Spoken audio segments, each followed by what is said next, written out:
Okay, it's been a little bit since the last time I turned this on. Well, maybe about a week or so ago. But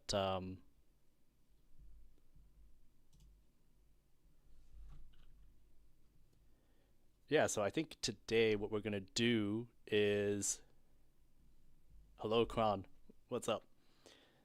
Hello, let's go. Yeah, so I think today we're just gonna watch m0NESY POV. I've always thought of him as a pretty nerdy player who likes to, what do you call it? He's kind of similar to Robs in that way, where he sort of studies the game, has a lot of these nerdy tricks and stuff like that. Um, and I haven't watched a demo of his in a while, so I'm hoping to do that now. Hobbs, thanks for the follow, man. So yeah, I might as well start, I guess. So I decided to actually pick Nuke here. I saw that he had a lot of opening kills, so I'm hoping to see something interesting, something that yeah, honestly, I haven't really looked at the person who plays like the op heaven role all too much, so this is where I'm gonna do that, kind of get up to date, because maybe one day I'll I'll make a video on this position.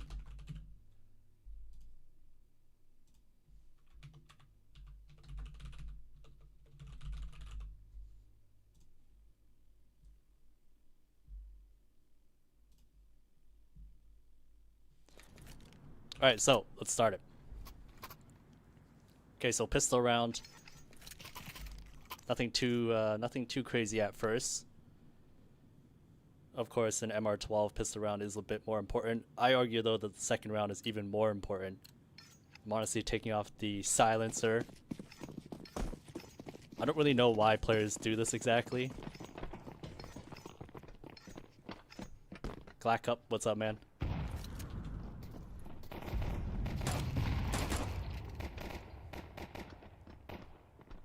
So, first kill right off the bat, Vitality try to ramp rush. It looks like this is a little bit of a read from Falcons. Maybe they studied Vitality's pistols, saw that they like to put a lot of ramp control right at the start, so they decided to stack three people here. So you see Kyosuke kicks in by the turnpike, and then third player m0NESY. Extremely hard for them to get out of this choke point, even though Vitality tried to jump out, which is the best way of whenever you're entering out on a pistol. And here at this point, m0NESY basically just fighting with his team. And I've kind of noticed this a little bit too regarding, I don't want to speak for every team, but I've seen that Vitality, for example, on their pistol round CT side setups, they're kind of willing to, what do you call it? They're kind of willing to group up together and just have one person anchor the other side, while the other four essentially play as a pack. Now, I haven't seen many other teams when it comes to pistol rounds, but I think it's an interesting shift in terms of the approach. It is definitely something, like, pistol rounds have definitely been something that have changed over time in terms of how you can approach it. Will you clip this into a video, Hanklin? I know I should, but there's a good chance I'm probably not going to.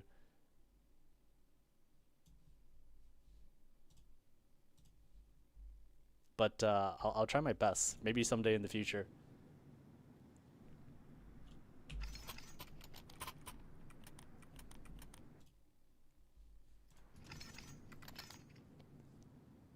But the VOD itself will be on my channel.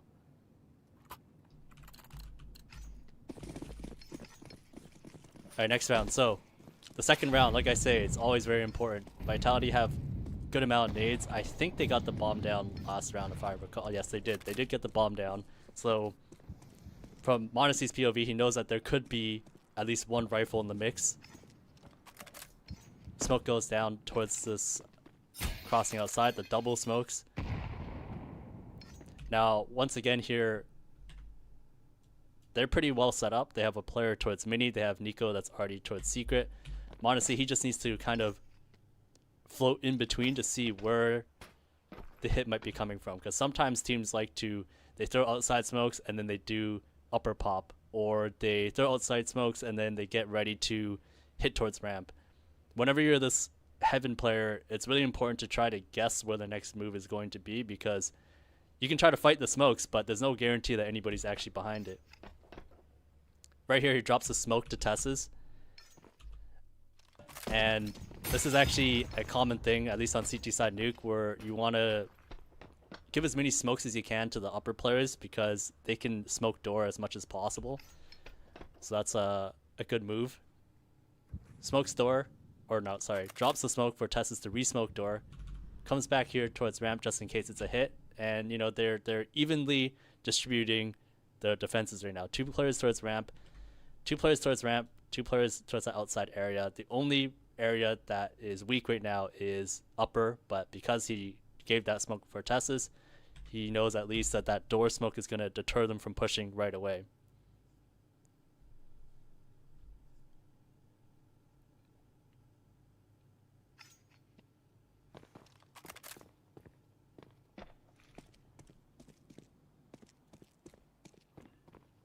So now at this point, I don't think they really have any information on what's happening. Nico's actually fallen back towards secret.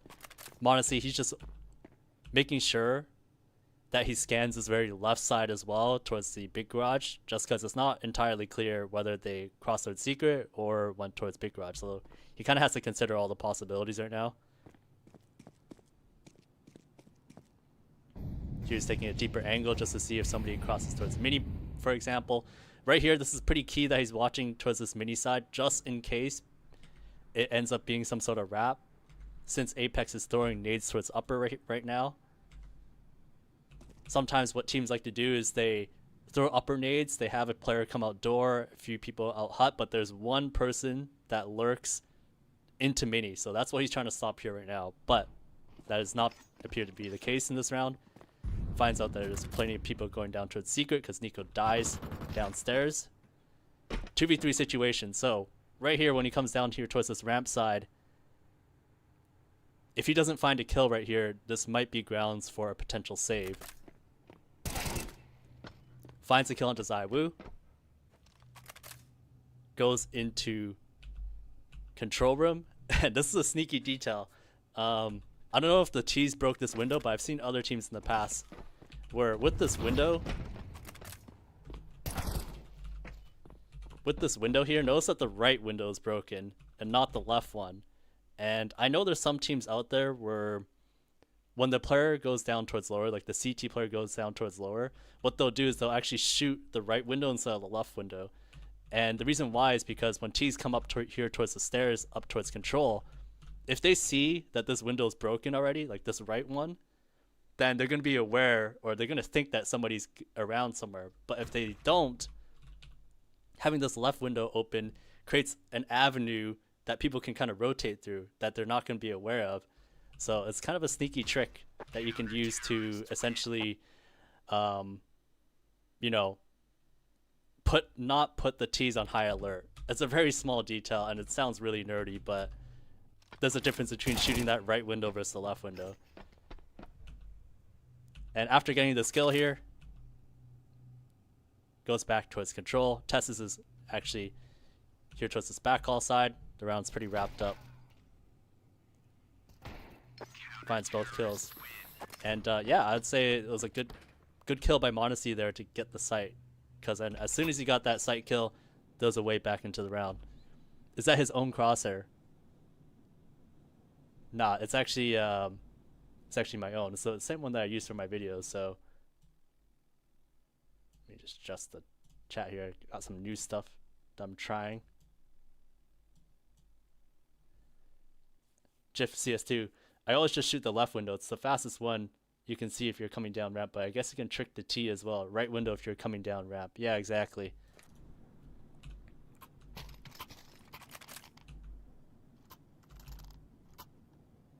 Yeah, it's a very small detail, but it's in the grand scheme of things. Sometimes at this level, those kind of details matter. Let's go. I caught a stream early. What's up, Sandbagger? Yeah, I don't know. I was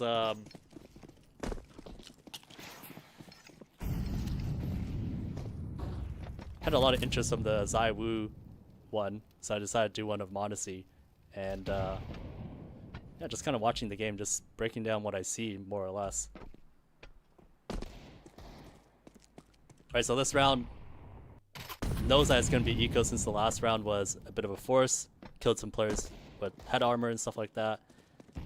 And the key here, whenever you're playing with the rifle outside, is just to make sure that you take longer range fights, but don't put yourself out in a spot where you can easily die. So, you know, always be moving, always be repositioning. As you can see right here, m0NESY, every time he takes contact, he ensures to kind of reposition himself. He does not want to be in a spot where he can get pre-aimed easily. You know, Nico's kind of doing the same thing behind Heaven right here on the right side, or underneath Heaven towards the window. And there it is, easy cleanup. Even though the T's try to do a pop up close, since the flash is so far away, it doesn't make a difference, so should be getting this last kill. Deagle isn't a one-shot headshot from that range either. Is it not? I mean, I've never tested it, but I guess like I can see it from Heaven to Red, but I'm not sure about Heaven from CT. You might be right though. What happened to your old content? I want to rewatch the G2 comeback on Inferno. It's still on my other channel, so this is my newer channel, second channel. I I can go into the details of that another time, but basically, like, all my newer stuff is on here. My older channel will have more of my documentary stuff. So like my most recent videos, I want that to be on that side. I don't know when the next one of that is going to come out, but those videos still get a lot of views today, so that's kind of my plan. So anything that's new, that's more intended for people who want to get better at the game, or want to just know about how to optimize their gameplay kind of deal. I mean, that's gonna be on this channel. Could the silencer off be on the pistol round be bait into thinking he has no armor, or is that wrong? I honestly have no idea, because I think the stats are even like less accurate as well. Can you change the crosshair to m0NESY one? Thanks. I mean, if someone can link it in the chat, then maybe I'll do it. Just a crosshair code would be enough. Otherwise, I'm a little too lazy to change the crosshair that I always use for my videos. Alright, so next round. This is the first full buy round.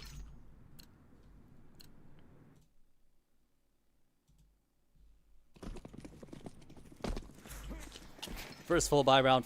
It first starts off with molly, deep molly towards outside. Standard molly. Goes up here towards Heaven right away. Now double smoke outside. Double smoke outside. Nico throws a nade. Now the thing is with the double smokes is players can't actually cross towards the back. Like if they cross from the red side and put their back more or less behind this fence, you can actually see it from Heaven. So whenever these smokes kind of come through as a T, you generally want to cross close. But for m0NESY, he knows that because there's a chance that they cross towards the back for some reason, he's holding for that. So when Apex comes in, spots it just slightly. And generally speaking, it doesn't look like anybody's crossed.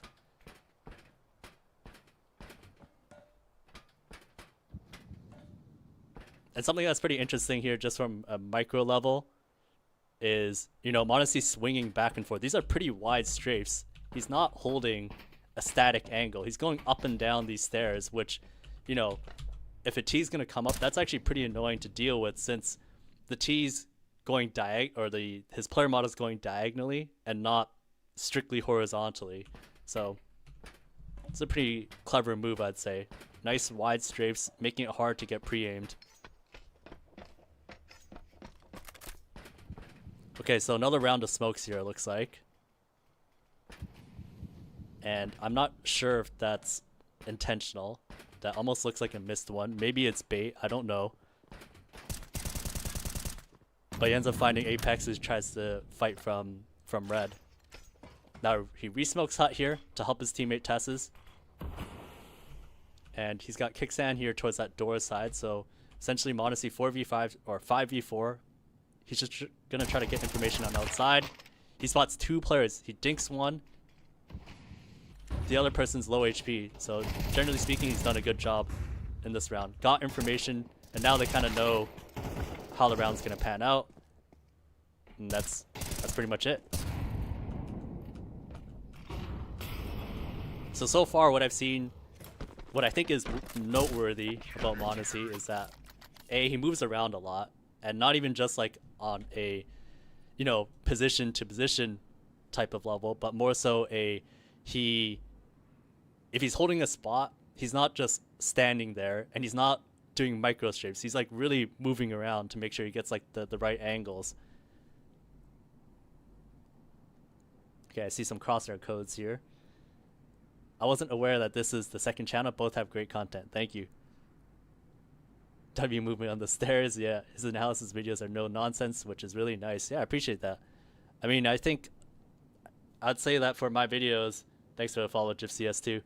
I'd say that for my videos, you know, I'm just kind of creating videos that I wish I had back when I played. And, you know, that said, the last time I played was a very long time ago. It's like over 10 years ago at this point when I took it more seriously. But, you know, I'm not a fan of really long drawn out videos for myself. So I try to shorten it as much as I can. That being said, you know, this is just a stream VOD, but at the same time, I get to talk to you guys. So it's a little bit different. Pendaval, thanks for the follow as well. Glackup, your pros approach videos are crazy good, man. Keep up the good work. Thank you. I appreciate that. Yeah, I'm going to try to continue those as much as I can. Is it the norm for the rotator / opper to throw outside util? I've seen him throw the molly deep, but not sure if that's every round. So it's a bit of a... So not always. Sometimes it alternates between the two.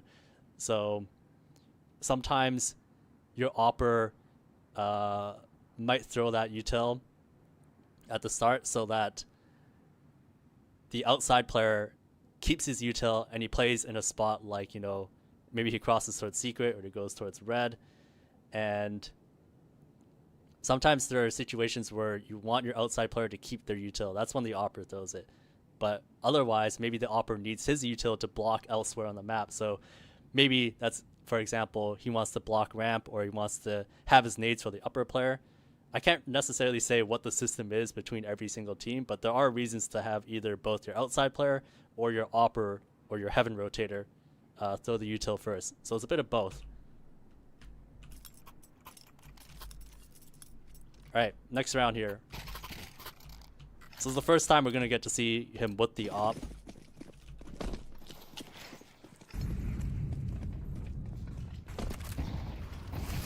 Now, hold on, I just want to see, you know, we talked about the whole util thing.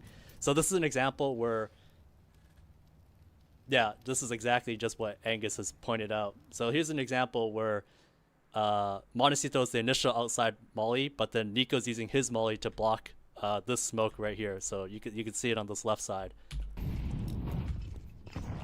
So it just depends on what the outside, like how you want to approach outside. Do you need your nades for something else? Reno, thanks for the follow as well. Alright, so once again, m0NESY's here towards this AC side. There's a slight offset with the smoke.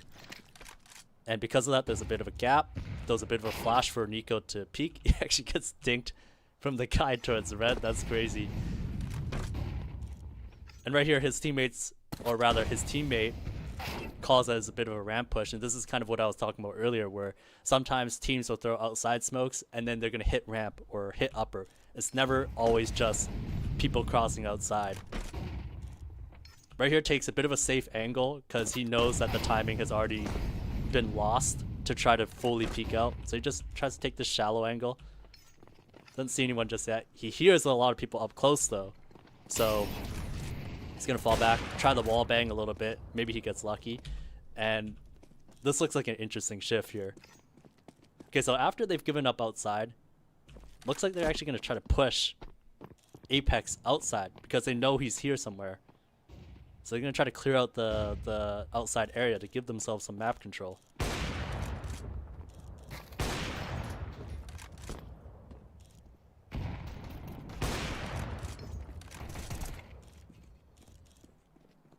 Okay, this is a very interesting situation. I like the reaction here.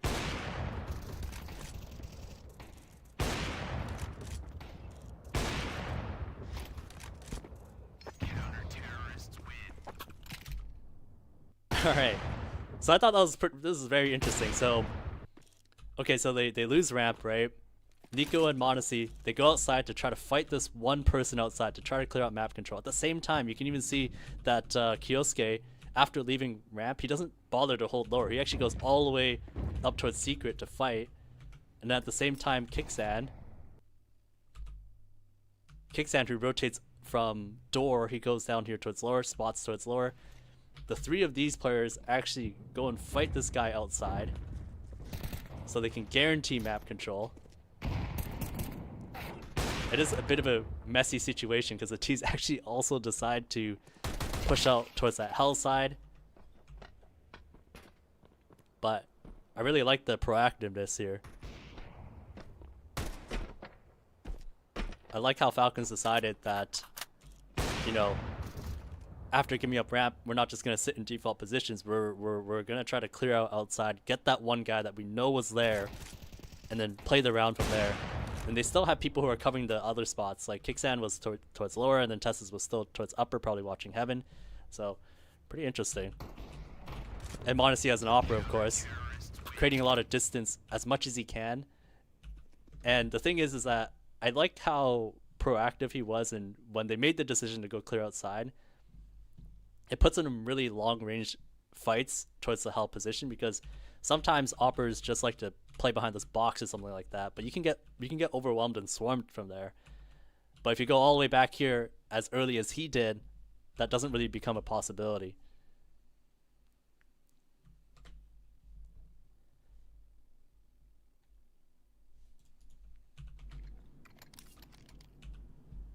Doing it for the love of the game is literally the best. If you enjoy your work, you'll never work a day in your life. Outside player having incinerated stop smoke walls is very underrated. Your content is really good for the team. Keep it going. Thank you. Thank you. Thank you, m0NESY. That is not normally. Check him, please. Yeah.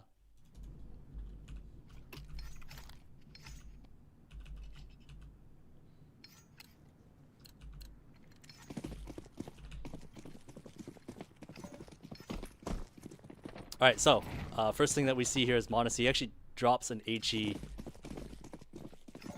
towards the CT area behind the single box. This is for the outside player to break the smoke if necessary. And what I always think is kind of cool about watching pro demos is that you can see when people drop nades. Like, you can see the reasoning behind it, because you don't see this in, you know, I'll just say non-structured play, generally speaking.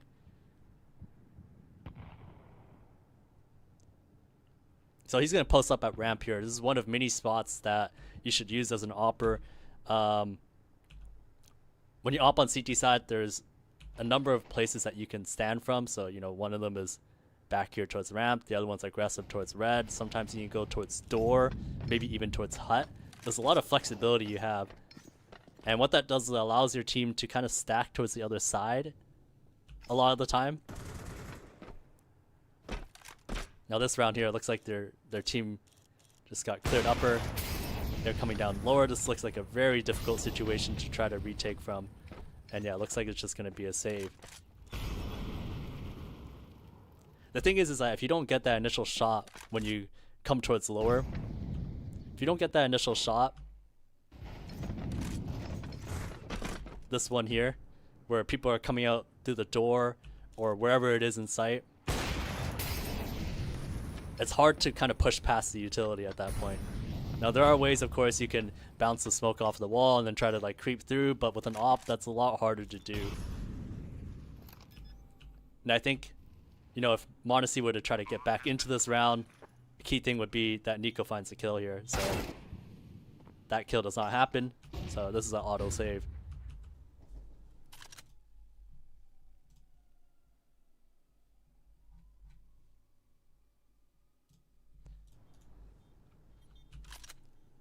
Right here, towards the CT side, he's just trying to look around, but Rops, you know, he's everywhere sometimes as a lurker. Alright, another round with an op. This time, looks like he's gonna go towards hut. Okay, he's actually gonna go for the aggressive pick. He's gonna try to spot the cross here. Now, if I'm not mistaken, I believe the timing is that if the T has the best spawn, they can make it into trophy room already. But not everybody takes the best spawn to go there. Sometimes there's people who come in late. So he's just trying to catch somebody who might be in that situation.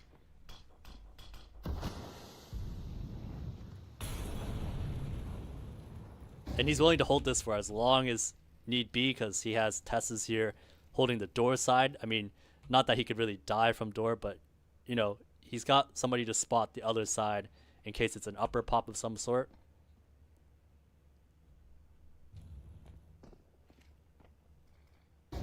Here's a flash being thrown on the left side, so he knows that somebody's here towards lobby. Might be somebody around.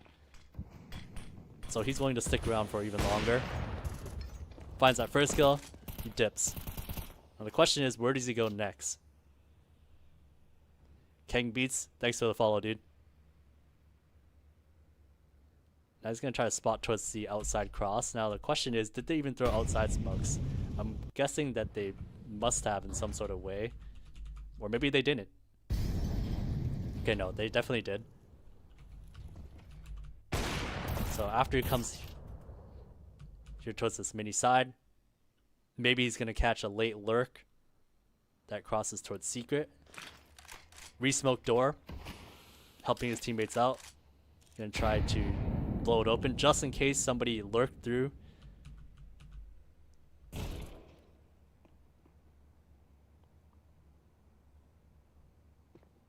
Just holding the edge of the smoke just because it's so common for T's. When they come out, they try to hug that vent side just because it gives them so much cover when they do. So he's making sure to hold the edge of that smoke while periodically just making sure that he doesn't get timed by the smoke fading.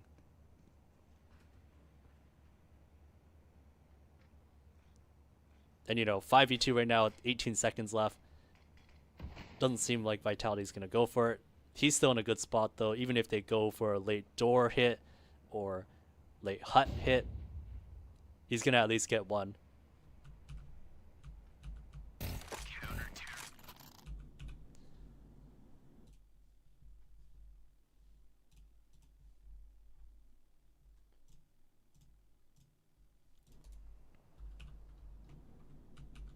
Alright, so T timeout. Things aren't looking too good for Vitality. Now the question is, what does m0NESY change about what he's doing? Is there going to be anything that changes? Is he going to play a bit more passively this round? Is he going to change his position? Maybe he wants to go secret this round. Maybe he wants to go door. He's already used the hut pick, so he probably isn't going to do that again. He hasn't gone aggressive outside yet. He has gone towards ramp, but they haven't seen him yet.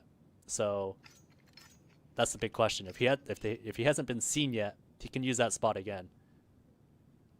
Dragon Starlight, hey boss, big fan. Appreciate that, man. Thanks for tuning in. Once again, another nade drop for a teammate to blow open the smoke later.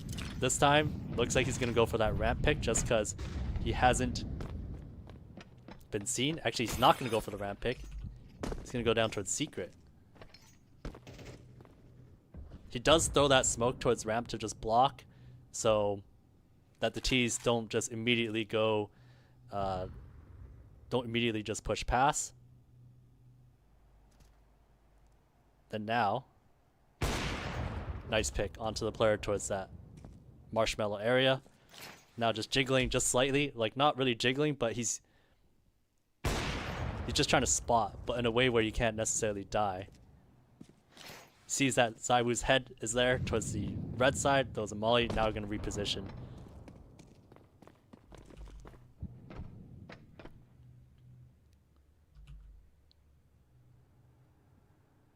Now he's going to reposition his op towards heaven, or maybe towards ramp. We'll have to see. Looks like he might just lock down ramp, let all the riflers deal with all the stuff potentially towards upper.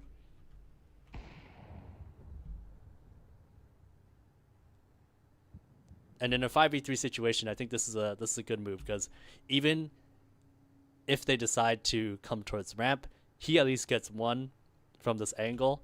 He can drop back, and then if they go towards the other sides, you know, he's got 3 riflers basically towards upper. He's got 1 player outside who's playing the garage angle. Very difficult to deal with. And once again, Vitality gonna be on the save. Unless Zywoo does some crazy 1v5 here. I don't think he does.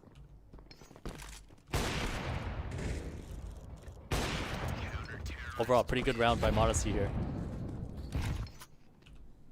Water, drink, love you, Mahone. Love you too, man. August CS2. This is the crosshair m0NESY be using? Damn. No, it's not his crosshair. Maybe I'll copy it in. If people care a lot about that.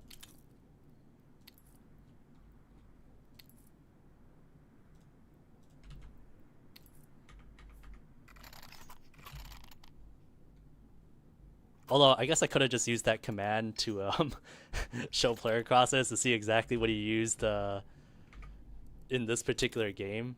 I haven't done that in a while. Show player crosshairs. Everyone. Okay, this is actually what he used. At least according to the demo. This is what he used. I'm gonna check other people. Yeah, that's right.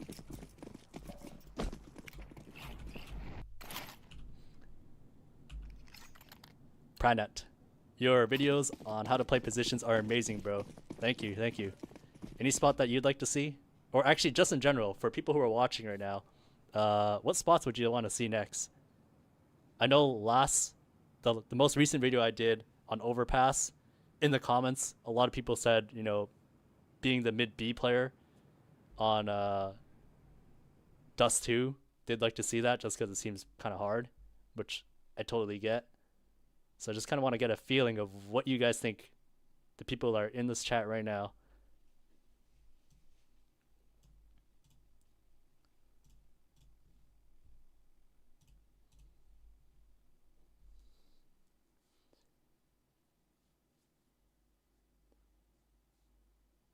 Okay, Mirage window, A main Anubis, Mirage short, anything T side very welcome. Anubis mid on new Anubis. Nuke ramp, door nuke. See what's different. Maybe how to op on any map. I know the opping one comes up occasionally. Okay.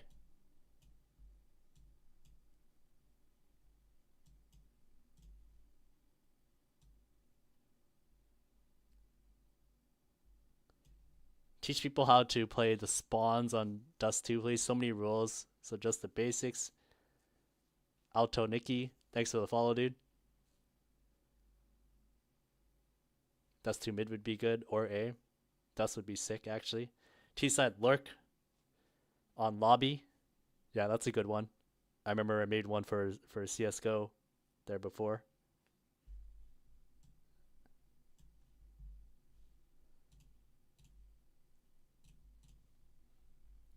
How to play spawns on D2 is a killer title. Love from Japan.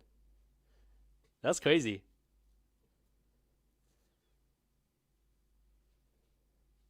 Good to see you here. I don't know how big CS is in Japan, but looks like it's growing. Mirage Lurker as well. Mirage B Shore. Okay.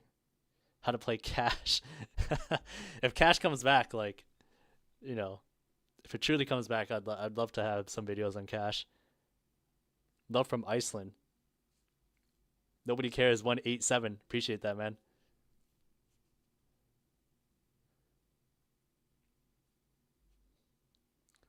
When I play Face It, I just feel like the maps my teammates usually know how to play. At least are Dust 2 and Nuke, but Dust 2 is a lot more played. Love Cash. Wish it came back. How to play Poseidon Wingman. Okay, that's crazy. Nara, can you teach me how to be as good as Richie, man? I wish, man. Good to see you, man.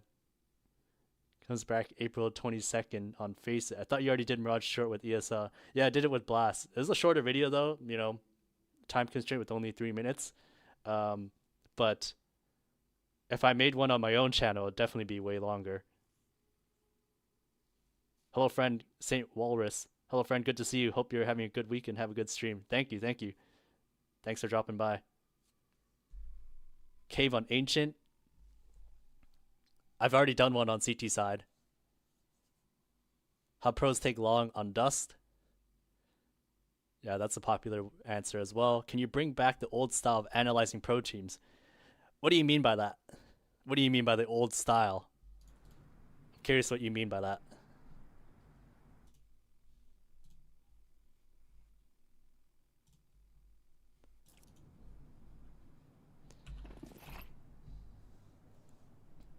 I know you already did Inferno Apartments, but would love to see a new one after the updates.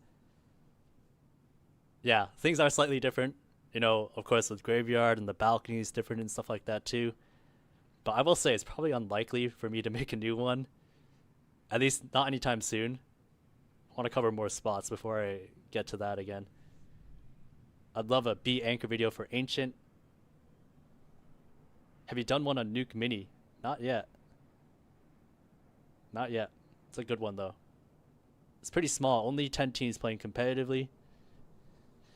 The best team is called Ravens, where they won a small tournament between Japan and Korea. Attended to Extreme Land 2025 in Shanghai, but wasn't good enough yet. Oh, okay.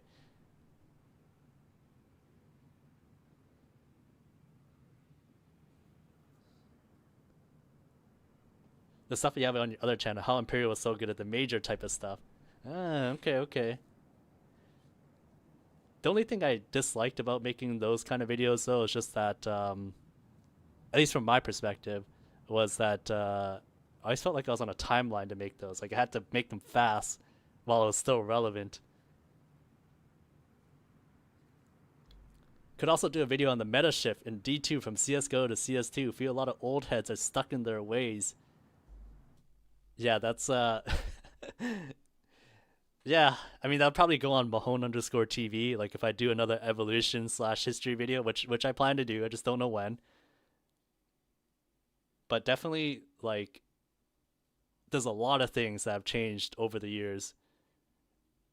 Not just from a perspective of, you know, CSGO to CS2, but just how people learned how to play the game better.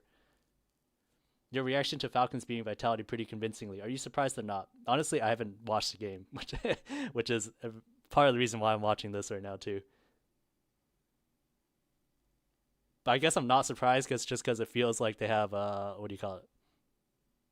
If this Kerrigan rumor is true, then, you know, take some pressure off. Dead team pressure is always a real thing. Okay, I'm gonna continue this.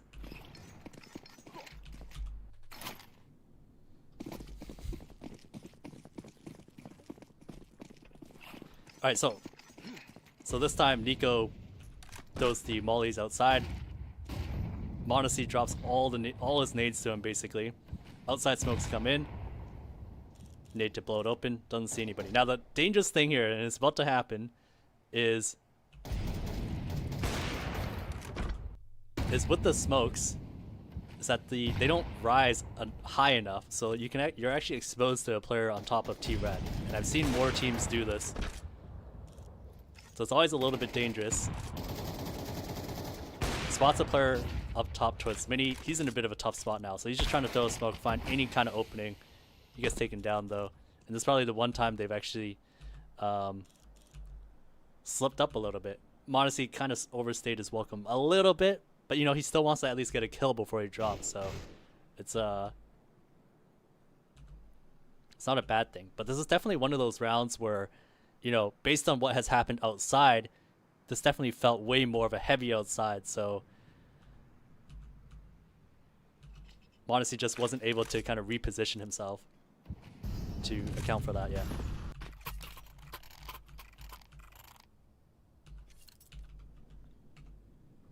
any in mind what we should have on default, as in team's default? It's kind of hard to give specific advice on this one, but just make sure you guys have an identity with your team, and make sure to kind of stick with it. Like, play to your guys' strengths, know about your weaknesses, and try to work on them if you can. But you know, for a lot of teams, it's trying to figure out what your strengths are and try to use that as best you can, while also kind of catering to all the players on your team and their individual strengths and weaknesses as well. I know you made one about taking banana, but I would like one on B site, CT side, taking banana, setups, etc. Yeah, that'll definitely come in the future. That'll definitely come in the future.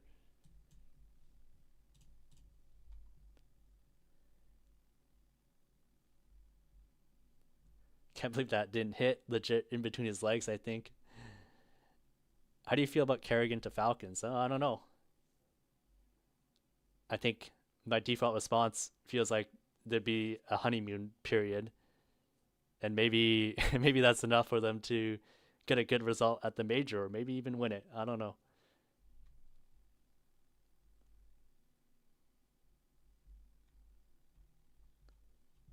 All right.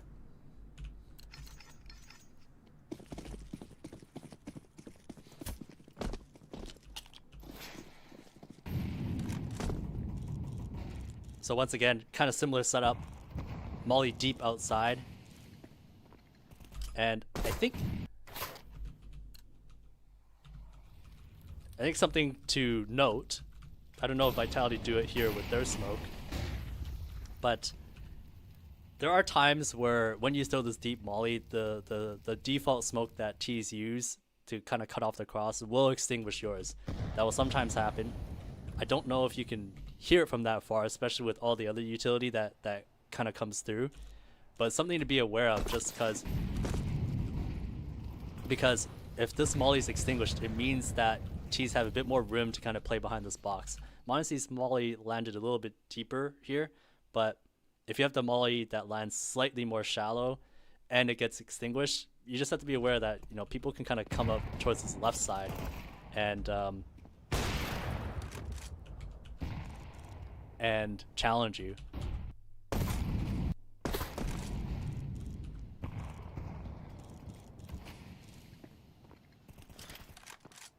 Gonna blow open the smoke, spotting to see if anyone's there.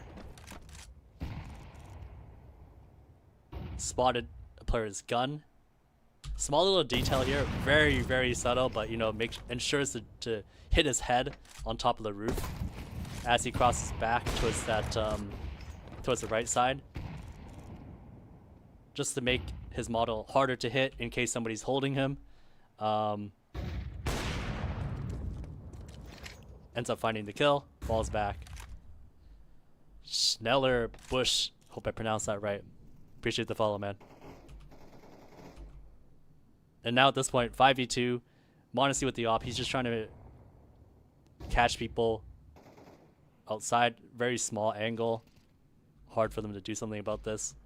And he's also standing on top of the box too, which is not something you typically pre-aim.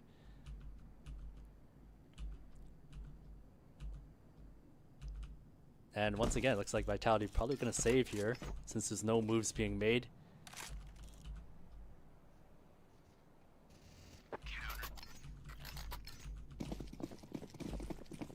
Okay, so next round. Look at the money here. Expect some kind of half bias just because there's 2 alive. So this time he brings his op towards ramp. Now, if I recall, he's been here once, maybe twice, to establish presence, but he has not actually killed anybody here. So that's why he's willing to use this a 3rd time. And that's kind of the key as an opera, is that you want to try to hit as many different spots as you can throughout the half. You want to make sure that you can catch them off guard. Once you do it 1 time, it's harder to do it a 2nd time. But until they catch you, you can continue to use that spot. And this is another different spot here, just in case the T tries to walk up. He's going to spot his feet. Molly comes in towards Turnpike, he can stand slightly in front of it, just because he recognizes that lands a little bit deeper. Of course, he has timing, right? Like, if the Molly already popped by the time he got there, this would not be viable, but because it was still flying through the air, and it takes a little bit of time for it to spread, he can make this play. Trying to support Kyosuke towards ramp, throwing a flash. This time he just dips. Completely dips outside. And I wonder... Okay, so Kyosuke, how many people does he see here when he dies? Oh, he sees all three. He sees all three. So I was curious why m0NESY just knew that he could just run outside here, because he sees all three, and I'm assuming one of these outside players heard Apex run outside. That's exactly what happens. So, taking advantage of all the information he has here, he knows that he can just group with his teammates, knife out outside. And after they killed Apex towards that secret side, he now knows, okay, everybody else is towards ramp. He's in position to actually cut off if they decide to come back towards ramp. The other players, they've basically locked down lower more or less, and then the other player Tesses, he's watching for the heaven cross.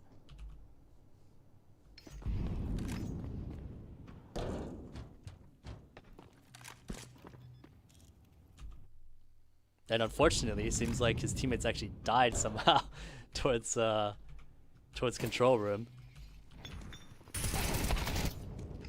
So now he's in a tough position where he's got to rotate in.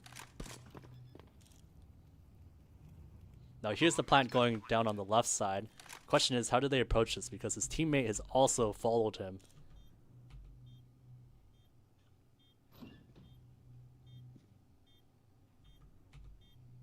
Now he's just scanning for the rafters. He's probably going to want to clear at the top of silo. That's what he's doing here. But this is very difficult for an op to clear. Tries to use the flash, but robs his position. Slight off angle outside. A slight off angle along the rafter where he's taking... where in such a way where m0NESY can't just straight up peek him, just because he also has the distance disadvantage in that situation. Last round of the half here. Why don't they use the waterfall smoke from top main? Worst lineup for it?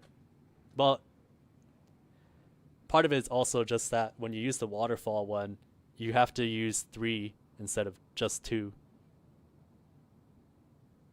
Or well, I'm not exactly sure what you're referring to though. What's wrong with Vitality's tournament? I'm just gonna say, honestly, I've not really watched iEmbryo all too much, so I'm not gonna comment on these kind of things. Saving strats, you know, they're still in the playoffs. Yeah, that's true.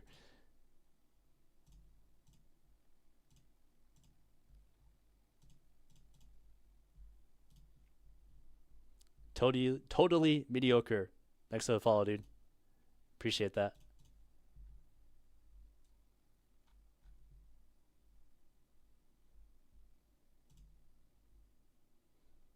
All right, I'm gonna have to time you out.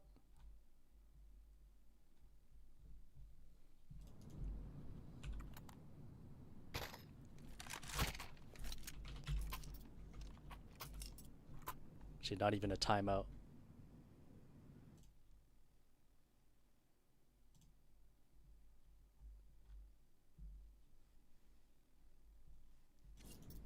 Mahone, you rock and your videos goated. Appreciate that, man. Thank you.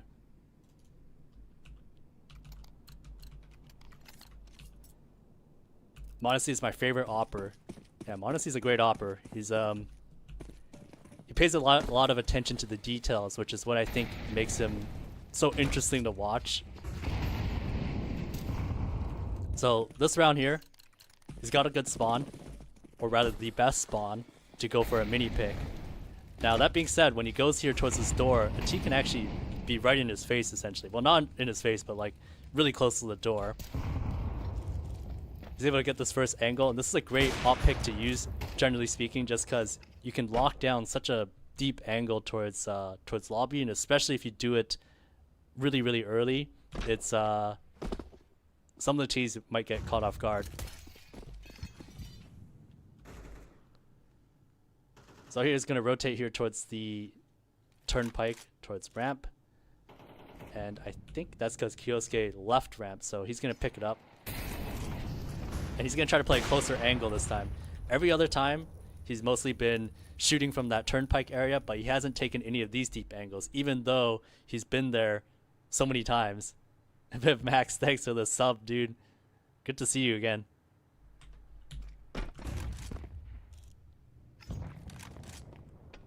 Now he doesn't have too much info on how much vitality you're committing here, just because he killed the first guy, drops down. Now there was a bit of utility use, so it does mean they're likely taking it, but he doesn't know exactly how fast, just because people aren't chasing him right away. So he's got a nice angle here, and this is a pretty nerdy one.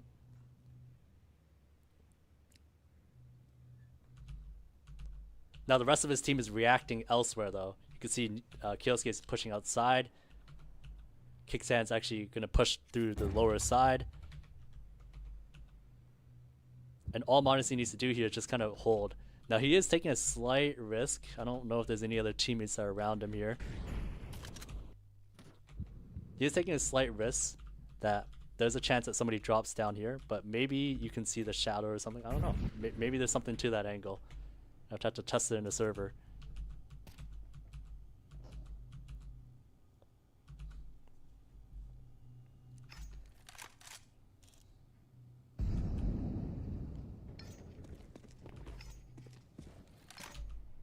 Looks like Vitality, they decide to go up towards Heaven, and that's where Nikos finds the others.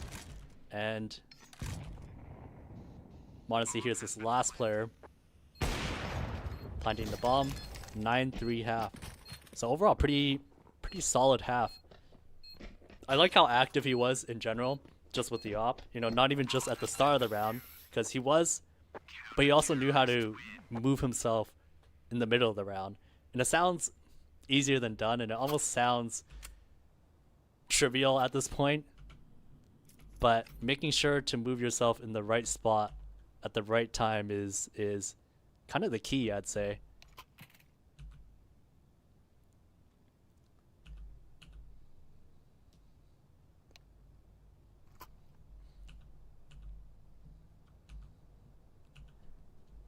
Okay.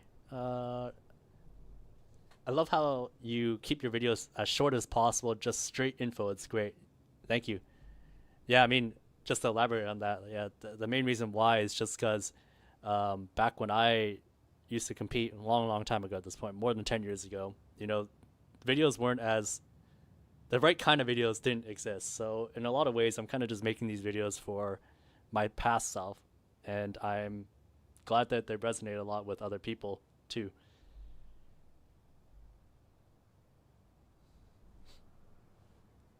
Why don't teams throw like the waterfall heaven smoke more often?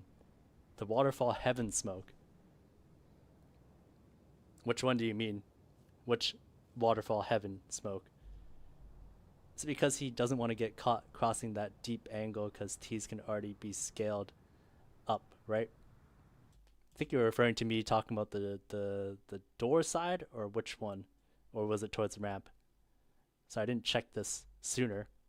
About Anubis, I realized that Vitality was playing mid-passive and focusing on sight hold and retake rather than controlling water to avoid B-split. Would this become meta, or is this possible because it's Vitality?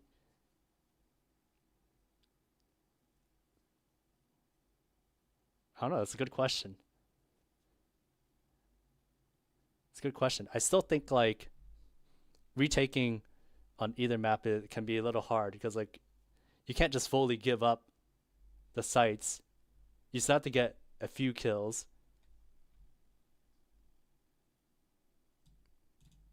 But I don't know. It's a good question. Hi, analyzing pro nuke games always fun. It's the most rotation dependent map. I am HO. Yeah, that's true.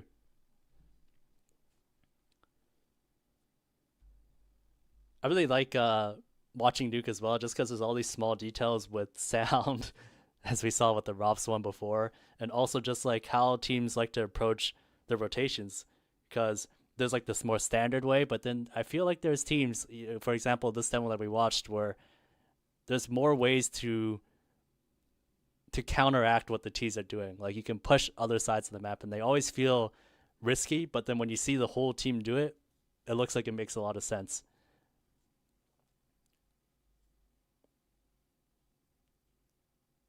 On Nuke, when you're on Force by Tech9 and Biddy Utility and want to execute A, should you make them rotate to A so you can kill them with flashes, or just go with play?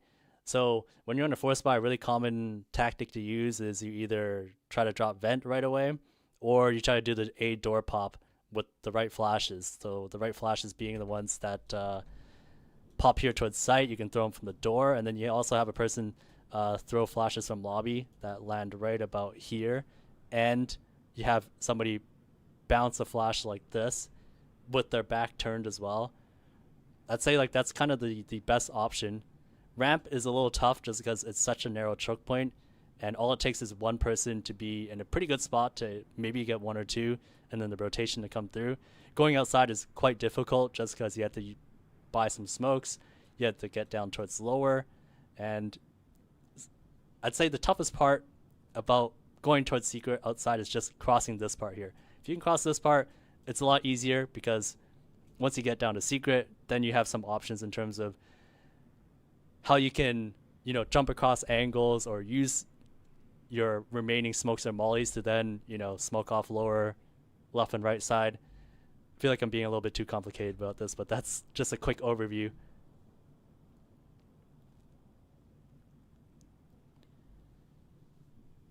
What happened to the Blast Premiere videos with you in it? Which Blast Premiere videos? Which ones? I did work on the Blast broadcast quite a bit a few years ago at this point, but I haven't worked there since Blast Austin, and I don't really have any plans to return for the most part.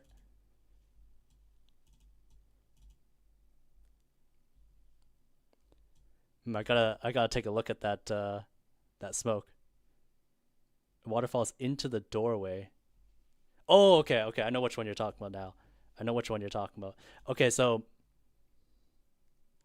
I think in general it's not really that, at least at the pro level, if you're talking about the smoke that I think you're talking about, it's not that useful just because a lot of CTs will just push past it in a way, like they'll off angle, and they'll, if the exec is coming through, there are cues to kind of tell you when it's happening. So if there's a CT towards that area, they'll tend to just drop into sight, or they'll just play retake, both of which are good options. So like I think it can be useful for scenarios like if you're rushing upper and you want to get a quick smoke down there to just cut off that initial angle so you can seal the site. That's a good option, but generally speaking, it's not one that gives you a ton of control, if that makes sense, because it just cuts off an angle that that stops CTs from repeaking, and at the tier 1 level, CTs will already stop retaking, generally speaking. Totally mediocre V2. You got a good radio voice. Anyone ever tell you that? I have heard that before, but I've also heard that my voice is not the best thing to listen to. So I appreciate that. m0NESY, is this a fluke, or do you think this is the end of Vitality Dynasty? I think it's too soon to say anything about Vitality. If they win the tournaments, though, then, it's the Dynasty is still on. What happened with your main channel? Did you give up on it, or you just created this channel for the pros approach type videos? Yeah, so basically with my main channel, my two most popular videos are the documentary ones, the evolution of the Mirage window smoke video and the history of banana control video. I want to make more of those because those videos still get lots of views today even. That's kind of the plan. I want that channel to have those moving forward. That said, I don't know when the next one will be, but I have plans to make those kind of videos still on that channel. Whereas this channel here I had, originally it was just like a way for me to see if I want to make videos initially, and it kind of transformed into what it is now. So more or less, I'd say that for this particular channel, I try to focus more on kind of my roots in terms of helping people understand the game better, helping people who maybe are a little bit more serious about the game and want to like look at the game in a more analytical way. That's what this channel is for. I kind of viewed the m0NESY channel one with the documentaries. Those are slightly more entertainment focused. But like I said, that's kind of why I split the two. So yeah.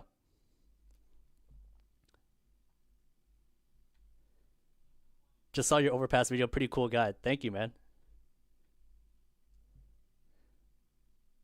There's a Counter-Strike 2 explained with Mahone a couple months ago. Oh yeah. Yeah, I did a couple of those videos with Blast. I don't know if there are any plans to do that again, but I mean, more or less, Blast approached me because they had seen my pros approach videos on this channel here and asked if I was interested in doing some for Blast. Yo, let's go.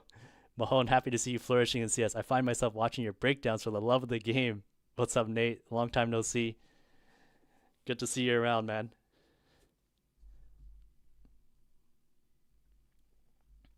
Did you make playoff fantasy? No, I did not. Sfonda, want to let you know your videos are awesome, bro. Thank you so much. Appreciate that, man. Thank you. Sorry, I meant on nuke. Should T's make CTs rotate to A site so you can kill CTs with the A pop flashes and tech nines? No, you shouldn't make the CTs. You shouldn't funnel the CTs to the site. I mean, generally, when you want to hit the A site, you want as few people there as possible, just because there's so many angles to clear. Idegs Nuka. I hope I pronounced that right. Love the videos, bro. Timing and everything in the short are great to watch. Short and sweet too. Thank you, man. Glad Cup missed my chat. maybe post it again. Sorry about that. Love both channel as a player on a team. Splitting the two is really helpful. Amazing video, Mirage holding A. Thank you, man. I've watched a ton of videos and yours are the best ones. Thank you. I appreciate that. Like honestly, like in this age, in this day and age of CS, there's a lot of CS content that you can watch in terms of improving your game. Like there's so many people. So for you guys to enjoy what I do, it means a lot. I put a lot of effort into those videos, and I'll just say as well, it's like YouTube does not reward you necessarily for having shorter videos. But that being said, a lot of people still watch them, so you know, I'm glad that people like them a lot. Is Inferno a bad map? Plays itself. I don't know. I think Inferno's gotten a bit better over time. Personally, for me, like I've always liked playing Inferno. Back in CS:GO, maybe not as much in CS2, but yeah.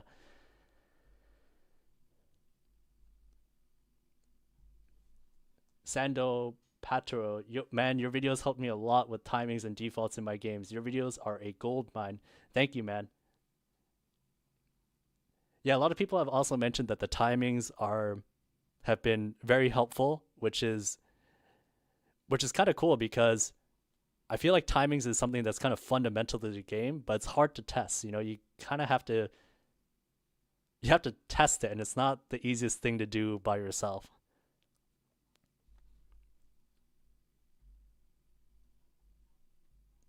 Mahone, do you have polls on your channel for what position will be covered next? If so, how? If not, how do you decide? Honestly, I just look at the comments. every video I post something like, what spot do you want to see next? And I just read the comments and see what would be popular.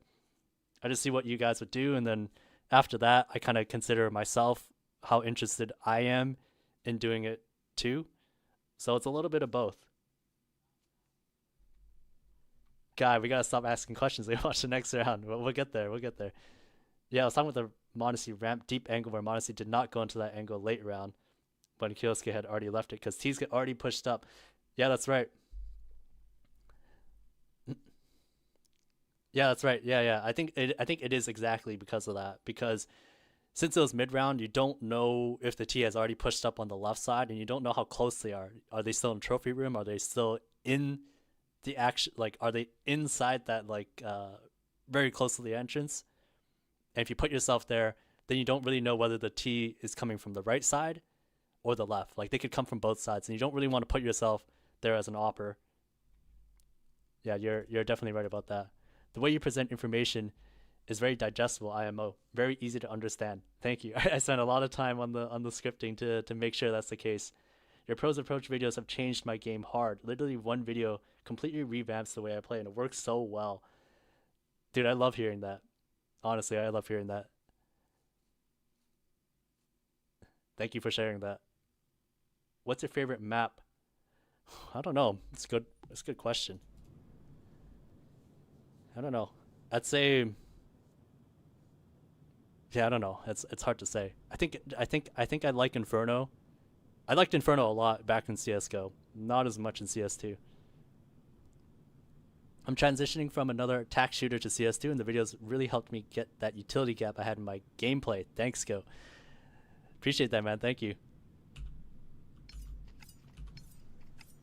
Yeah, it's really interesting as well to see people who talk about coming from different games that move into CS.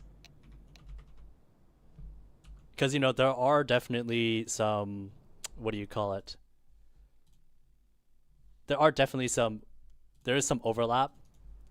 At the end of the day, I think CS is very, you know, it kind of feels like the chess of FPS games, where a lot of the concepts that you learn in CS can definitely apply to other games. Whereas vice versa, whereas the other version around is not necessarily true. I could be wrong about that. But, you know, I just think about all the abilities in Valorant. Not all of those abilities necessarily translate to CS in the same way. But I'm not that knowledgeable when it comes to Valorant, so I don't want to spread misinformation here.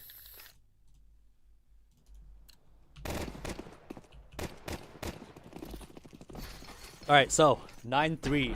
Okay, so I know this game goes the distance. So here's the waterfall mini smoke. A flash up top to blind anybody who's up close, and potentially push a player off that heaven position, which is exactly what happens, or towards the CT side. Whenever you're on T-pistol, you generally want to try to flood as much as you can. That's a very nice nade by m0NESY. That's truly... That's such a good nade. I think what Falcons were trying to do here, it looks like it was going to be a bit of a crunch between heaven and ramp to take the lower site.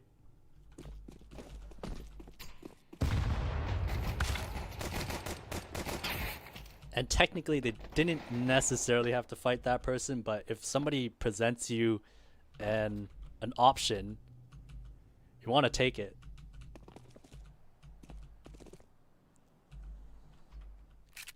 Particularly in the pistol rounds, that is, you know. If that was a rifle, you definitely wouldn't want to take that just because it can see your feet first and everything, but pistol rounds, just because it's, you know, single shots, a bit easier to try to get the kill. So quick rush towards ramp. Instant smoke on the molly. And then hug the very right side as much as you can. Robs finds the first one, hears him dropping down. Now they're going to slow things down, so m0NESY's going to hold for this side now. That angle is a bit tough to deal with just because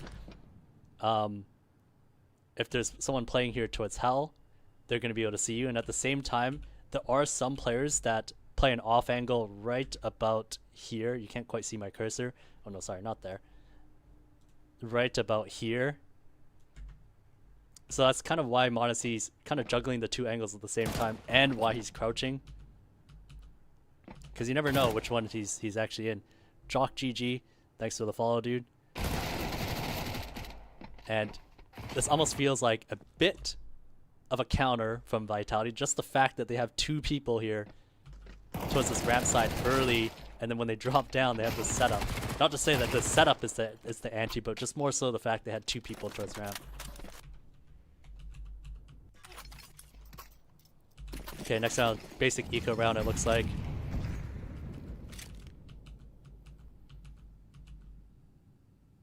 It looks like they want to hit ramp once again. You know, generally speaking, probably not much will get done here, but you never know. Sometimes people slip up.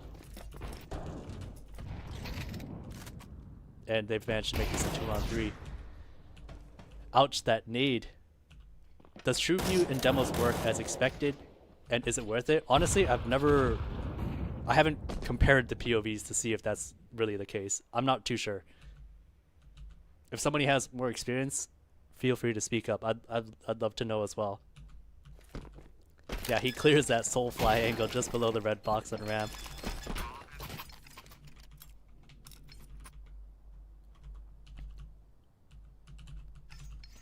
Alright, first gun round. Gonna bring up the op. Question is, what is he gonna do with it? Alright, so he's gonna go for the quick marshmallow peek. Interesting here. So he actually pre-aims for. Let me see if I saw that right. Am I missing something? Yeah, he pre-aims for that little vent thing, just because Apex in particular, he likes going on top of that spot. So m0NESY did his homework, did check that spot just in case he's there. Now he's just gonna kind of hold towards the back in case there's somebody who either tries to jump spot there or tries to peek from the garage angle. And then from here, you know, playing on Marshmallow is kind of tricky just because you have to manage your angles in the sense where you have to know what you're exposed to and not exposed to. So for example, when he's peeking here towards secret, hugs the very right side as much as possible just so that it limits how much he's seen towards the CT side. It's a small detail and probably sounds a little bit obvious, but that's kind of what separates what I find with players who care about the details compared to those who don't. Like, they get these small advantages in the way that they can catch people off guard with full confidence knowing that they can't be seen from other positions.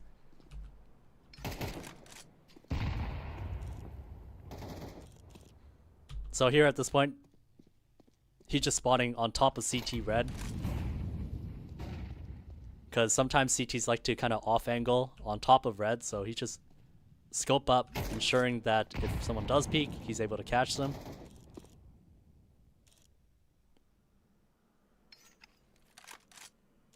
Now they've gotten secret control now, so they don't actually have to cross. He has the bomb.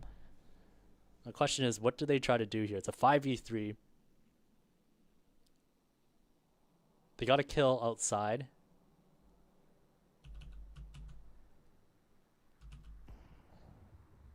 Rops gets a kill at ramp, so they have information on one. Now they're giving him time to relocate.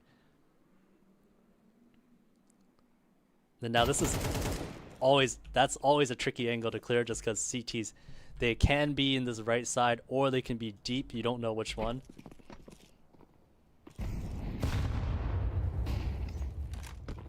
Now he's just trying to support, throws a molly towards the back, and uh-oh, looks like uh-oh. And do they lose the round from this? Well, that's so unfortunate. So Ross with the op towards heaven makes nice play, but m0NESY here. So what m0NESY should have done was he actually should have tried to cross the angle and post up heaven sooner. And it sounds a little bit hindsight, but the reason why is just because he already has two teammates that are crowding in on the player towards the site. You just have to trust that they're gonna get that kill, and he just needs to cover the next available angle. They knew that Rops was here towards that ramp side since they killed his teammate, so the most natural place for him to go is probably towards heaven. And since he has an op, he's not gonna go towards lower through the vent. So all m0NESY really needed to do here is kind of just cover the heaven angle and just trust that his teammates were gonna clear the silo side, which, you know, they didn't in either case, but those are the kind of things that you have to do as an opper.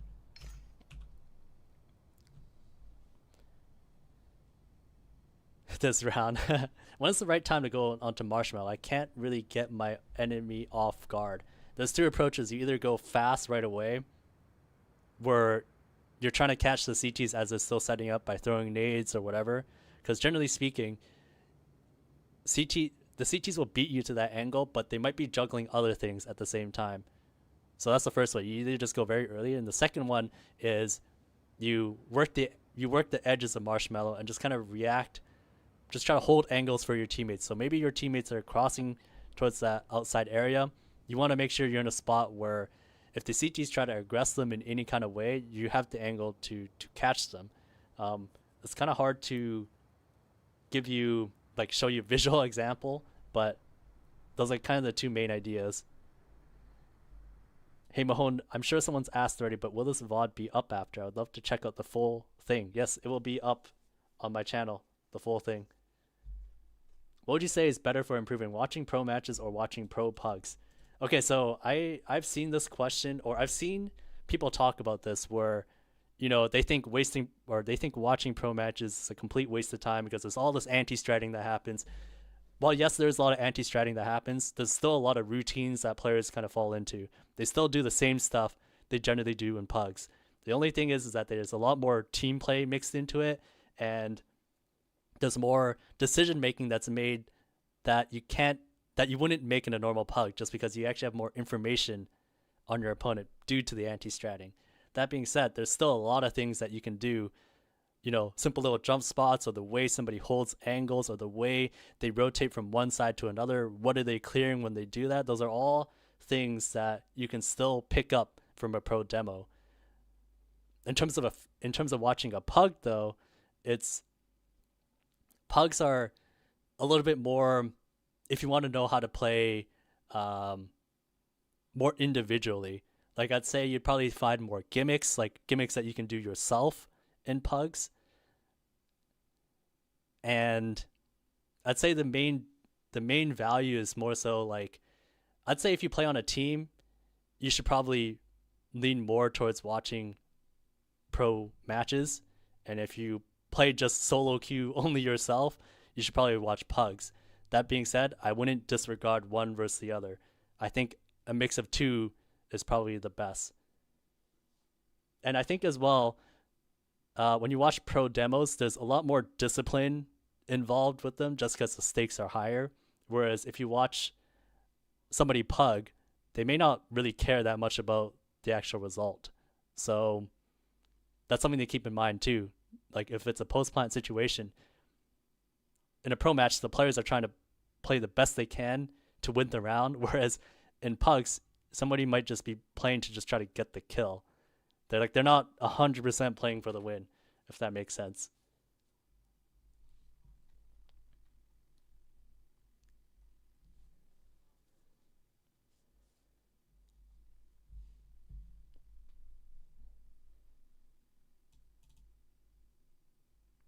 Feels like it's kind of shocked since Heaven was mollied, yeah.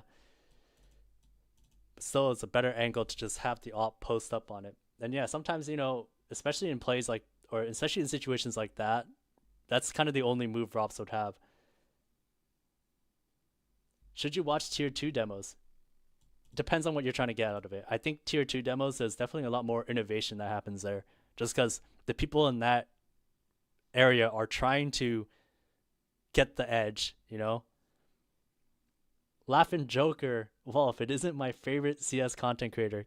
Keep it up, man. Love your content. Yo, thank you. Appreciate the super chat, man. That goes a long way. Thank you so much. Hope you enjoy the content, and or rather, I'm glad that you enjoy the content. If there's anything you want to see in the future, let me know. Put it down here. I'd say depending on where your skill level is, I think tier 2 is, I don't know. I know some people have opinions saying that there's some tier 2 matches that are a little sus. And there have been examples of, either people cheating, throwing, whatever. But that said, I think the main valuable part about tier 2 demos is just that there's going to be people who try things or new tricks that you're not going to see from tier 1 first. Hey Mahone, is there any big differences in operas or the way their teams play around them in EU versus NA? If so, is there any way to bridge the gap in implying EU ball knowledge to NA? I don't know. That's a very tough question. That's a very tough question because I don't really think there's that many big differences, but I think that it feels like the EU operas care about the details a bit more. That being said, I can't, I don't really know who to reference when I think of an NA opera at the moment because I'll be honest, I don't watch too much like NA teams that too much anymore that have specifically NA operas. I don't know. But I'm probably going to say, just based on my past experience before, I feel like NA just lacks some of the details as operas. Right? I feel like EU operas, they constantly innovate in the sense that like there's always new picks that they find, or there's always new um, ways to hold angles that they find. That's kind of a lot of what opping is like. It's essentially knowing how to hold angles, knowing how to catch your opponents off guard with new picks, and knowing how to support your team properly too. You know, with the nades and the flashes, because on a lot of teams, depending on how they're structured, of course, you know, when you're executing, that's kind of what you're doing. You know, if you're going out monster on overpass, you're not gonna send the op in first unless it's a very specific unless it's a very specific pick that he's trying to do. Jackson Tran, yo, thank you so much. Your breakdown videos are some of the highest quality on YouTube. Also love the history of the window smoke and banana control. Keep it up. Thank you, man. I really appreciate that. Yeah, the breakdown videos are like, these ones are kind of my bread and butter. Like if you're newer to me as a creator, um, I used to make these kind of videos back in 2020 on my other channel, m0NESY, and uh, yeah, like whenever I talk to people in real life at LANs and stuff like that, they they always reference those ones, and I'm glad that's really resonated with a lot of you people. They seem time intensive though. Yeah, they for sure are.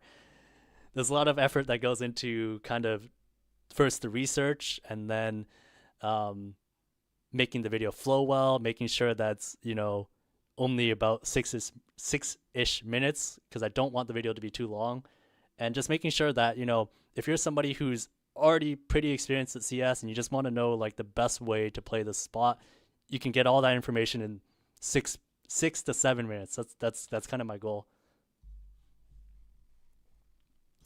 So thank you for that, man. IN981. People in pugs nowadays play the same setups as pro teams do, for example, playing 2-1-2 on Mirage, but there are no protocols. I think that's always, you know, kind of the reality.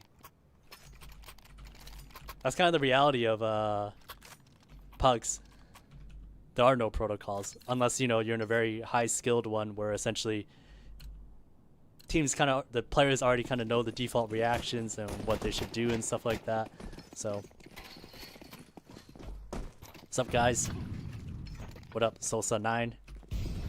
King Luck 257. I feel like there aren't a lot of textbook like resources like yours. Yeah.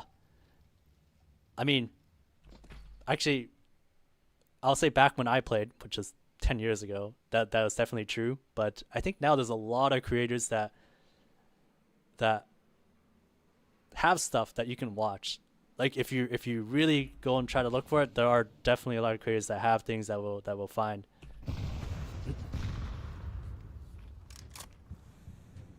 Fadith L, thank you for the videos, man. Appreciate that.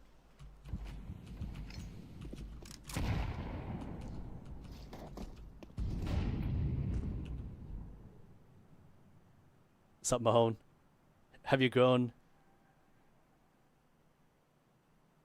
in your 10 years of gaming? Are you somebody that I know?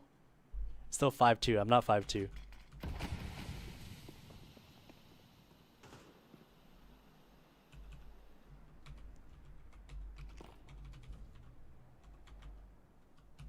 Alright, so this round here. Slow outside smoke creep into secret. One player towards that lobby. Another player who's holding from the top of mini.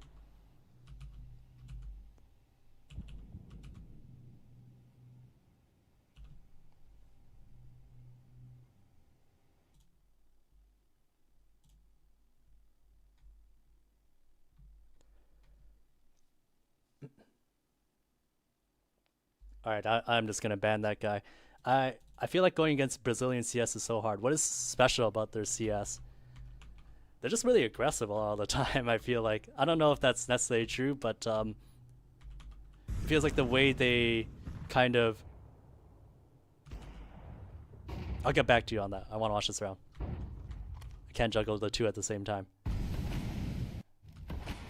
Alright, so they're going down towards the secret side. They're smoked off. Now, they don't really have any utility here, so... There's a couple ways to approach this. The first one is you just try to peek things out slowly and try to...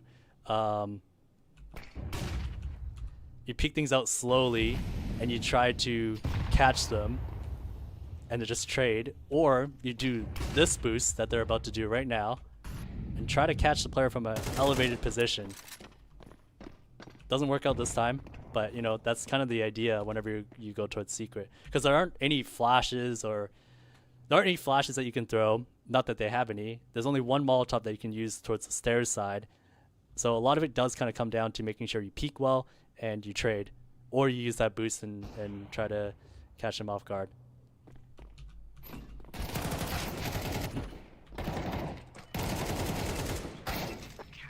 So it doesn't end up working out this well here. Okay, so this guy has more than one YouTube account.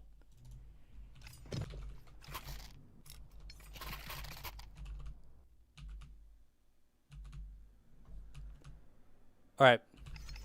8 to 9. Outside smokes once again. This time they have quite a bit of nades and they're going on T roof. So what we're gonna see here is looks like an upper exec with many flashes and some mollies. Say yo, what's up, man? Long time no see, dude. Hope you're doing good. Are you gonna be at the major? No, I don't think I'll be at the major. Been out of the broadcast game for a while now. Anyways, m0NESY's nades here. Molly here for the backside of silo, and then flashes above. And that's basically the set. Now, Vitality kind of shut this down pretty easily. They have lots of people here. Well, not necessarily lots of people, but... Flames looks like he dodged all of them by playing in front of the door. So, a little bit unlucky here for Falcons. m0NESY tries to lurk, but it doesn't really work out.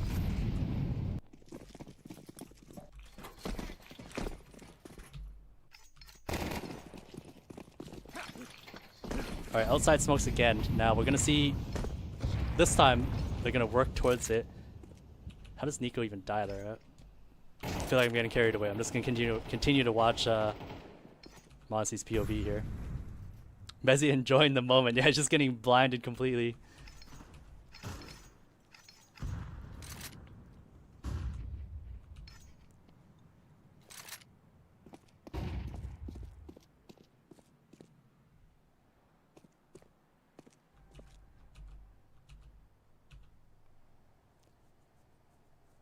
Triple nade on silo.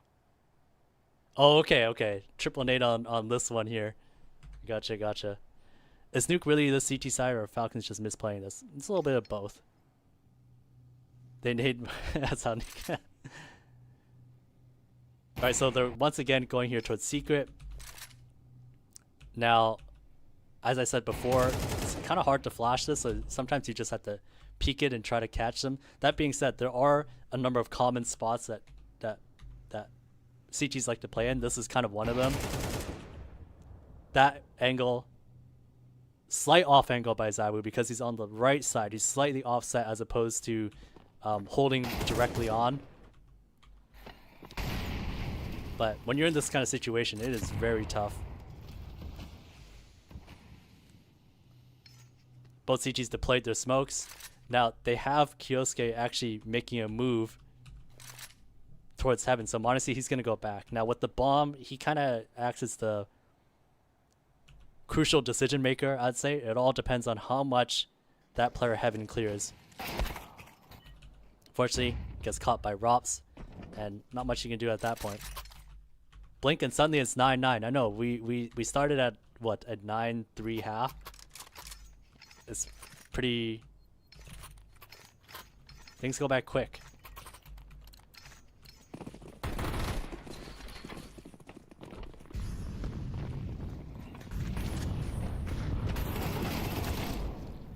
So interesting, fast upper rush, no nades. You can see a slight half buy. You know, there's only max one flash, and m0NESY just tries to straight up come out the door. Now you might be wondering why he's just looking at the hut, even though it looks so clear that somebody is like more or less in front of him, and that's largely because of the fact that when CTs normally start the round, they normally go up on top of hut. They normally stand right here because T's often throw a top hut Molotov, and playing here is the best spot to avoid it, just because there's a slight gap where you won't actually get burned when you're standing there. Now, I'm curious if somebody just missed their jump, but no, that's not the case at all. So that's why he was already looking straight up there, even before actually seeing it. And that's the tough thing about entering out nuke, is that sometimes you just kind of have to guess where the player is going to be, because when you come out through the door, there's so many spots that you have to look at, and there's no way to systematically clear all of them when you're just rushing. So he just went with this first instinct of, okay, well, CTs normally go on top of hut at the start of the round, so he tried to go for that. Unfortunately, it didn't work out here, but that's the idea. Okay, so next round here.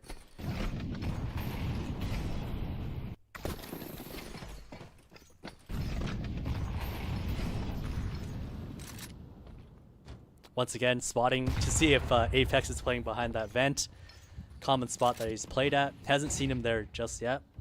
With that flash, that definitely tells him something, that there's a CT that might peek from secret, which is why he was looking there, or that there's somebody who's trying to cross the big garage. Also tells him that too. So right here, he's going to line up a flash. That flash pops for anybody who's playing close here. So if they're holding this angle on the left side, they'd get blinded. Allows his teammates to try to drop in towards what's it called? Towards mini. And you're right. And you're right, Sayo. He even checks the mini boost, yeah, behind the vent, and throws a top hut Molotov to basically allow his teammates. So not only does he set his teammates up to wrap into mini, but also allows them to not have to worry about hut. Now, of course, this angle is still exposed, but a lot of the time, that hut player, he's going to be here instead. So let's go back here.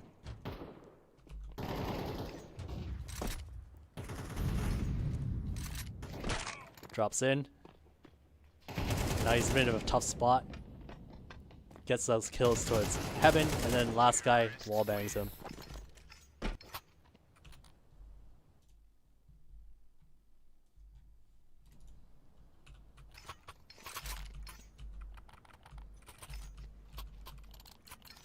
Alright, so we're getting towards the end of regulation. Now, a lot of the time, m0NESY more or less kind of floats outside. He's kind of that third player in. He's not like the default player, of course, just because when you're the opper, you kind of want to be that floater. He hasn't really opted too much in this particular game, but when you do, that's what it is. And now this is pretty sneaky here. Crackshot CS2, hello, what's up? Hey, how you doing? So right here, his teammates are actually scaling on the left wall, and he's trying to hold for them as much as possible. So in case this person peeks out from big garage on the left side, he has them, and this is basically a complete sneak play for his teammates into upper. And there it is, catches Apex trying to walk out. And I'm curious if they had some sort of read as to where Apex is playing right from the start. Like, was there something that told them where he was? Because, you know, this is...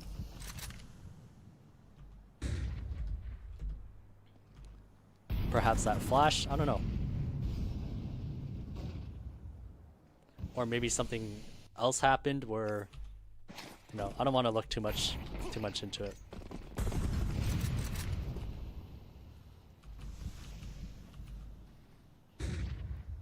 Yeah, that's like my only guess, just that flash with the silo peek.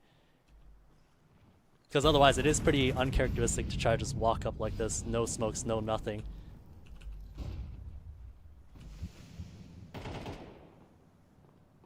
But regardless, catches Apex, and then this round is basically done. So good to see you analyze this match. Yeah, I mean, this match is, you know, I'm only watching it from m0NESY's POV. I saw that he had good stats, had high opening kills, and the CT side was actually pretty interesting to watch. This T side is a bit less, just because, you know, not a lot of things are working for Falcons, but still a lot of small nuggets to take away.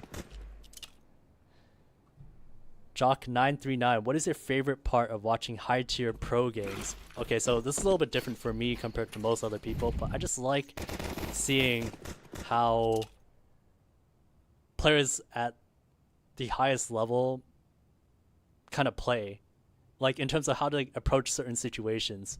You know, of course, if you watched my channel, it's like you notice all these things that they do that are just like, wow, you know, I never thought of it that way. That's what I find fascinating. That's kind of the reason why, you know, my videos are so focused on this particular element, so much so that, you know, I'll spend hours editing a video, go into a practice server and like investigate the exact angle and stuff like that. So that's what makes me tick. I know I'm not typical when it comes to that regard. I know a lot of people kind of watch it more for the entertainment factor and just because, you know, Counter-Strike feels so much more like a sport. But to me, you know, I really enjoy seeing like how they approach these problems that technically we could face in our own games too.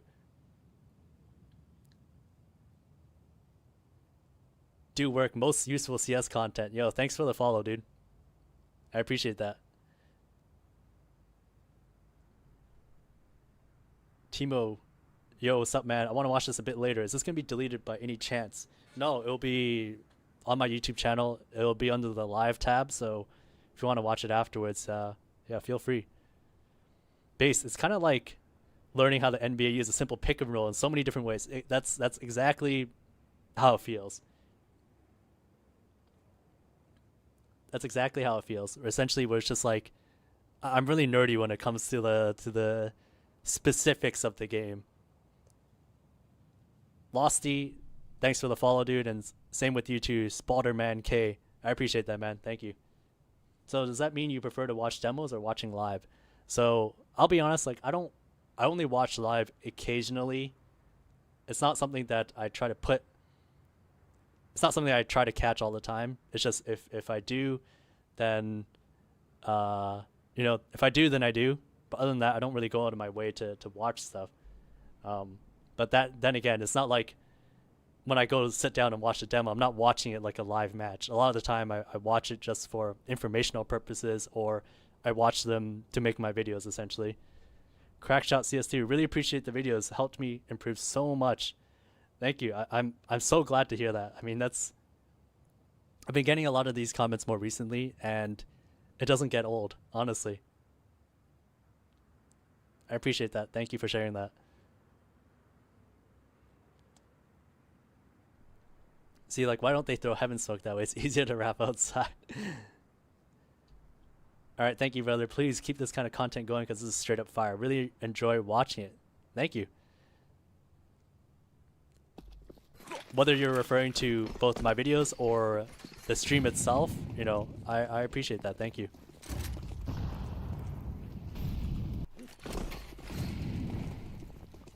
All right, so once again, I feel like I'm going into deja vu here where I'm seeing m0NESY go outside repeatedly, and you know, normally he's just the third player, so he's not really entering or anything like that. He's just kind of supporting and he's just kind of supporting and just kind of following up on people. This is a pivotal round though. 11-11. Whoever gets this gets match point basically. Very, very nice by him. So, small detail here. Yo, thanks for the tip, Vince back. I'll write you a comment on Ko-Fi later. I appreciate that. Thank you. So very small detail here, but you know, sometimes goes underlooked or overlooked rather. You know, whenever your teammates kind of clearing corners, you always want to make sure you're holding the angle that they're not watching. It sounds super basic. Generally it is, but sometimes when situations get more chaotic, it's not that easy to do this. This is a clear example where it is very clear because there's no nades going off, there's no anything going off. You're more or less on the same page here. But, you know, because of this, simple one tap on flames. And then Molotovs to cut off the rotation. And unlucky that Rops is here towards that left side. Now, although he Molotovs here to cut off the rotation, Kickstand probably should have waited just slightly to wait for m0NESY to be closer so that way there is a trade possible. Because when you're coming down here towards this site side, the ramp player is definitely going to be down here to rotate. So either he could have waited for m0NESY so that the trade was more possible, or they just waited for Tesses to lurk up, which is kind of what happens here. Now, of course, he was aware, or rather Rops is aware that the flank is coming, but there could have been more time used to kind of pressure from both sides as opposed to kind of giving him the easy option.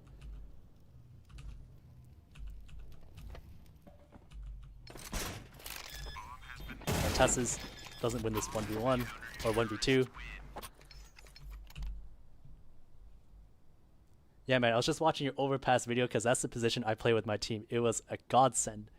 Then I saw you live, so I dropped by. Thank you, man. I appreciate that.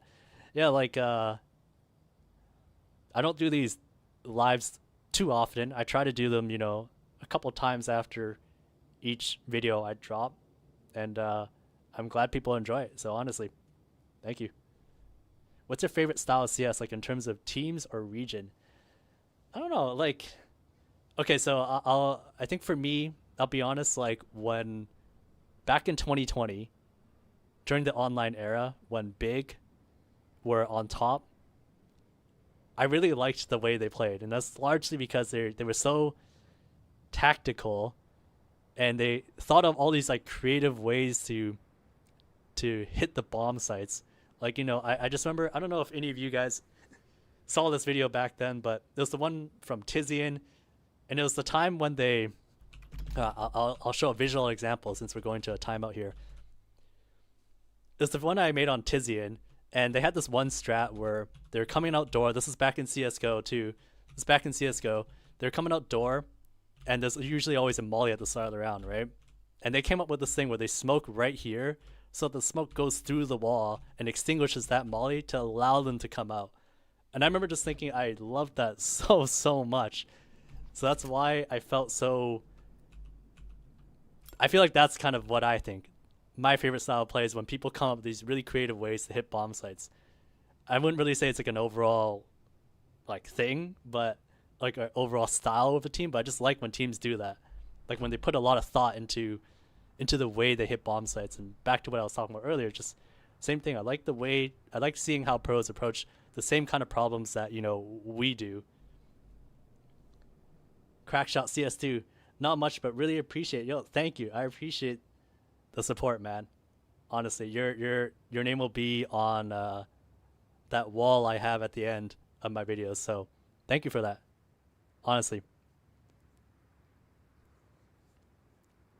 If Falcons win I am Rio, they might need to start kicking a teammate right before tournaments they want to win. It's a real thing, you know? I mean, okay, I'm not going to say they actually use that strategy, but more so that when a player is about to be replaced,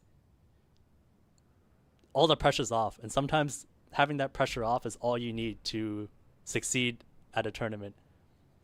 And I've seen it so many times in the past too. Yeah, lurking around a bit. Tortellini, lurking around a little bit. I've been hovering around level 4, just starting out, and your videos have been super helpful at figuring out basic positioning and such. Thank you, I appreciate that. If you don't mind me asking, when did you start playing CS?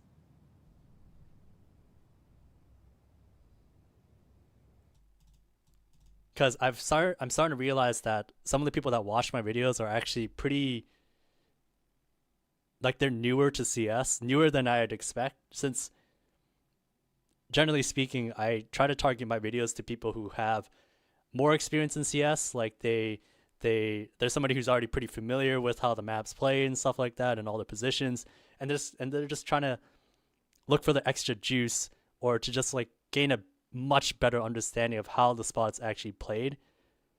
That's kind of, like I said before, these videos are more for my past self back when I actually competed. And so not just played, but like I competed. So I'm just, I'm just curious. Totally mediocre. You like the strategy aspect of the game. Yeah, I think I do.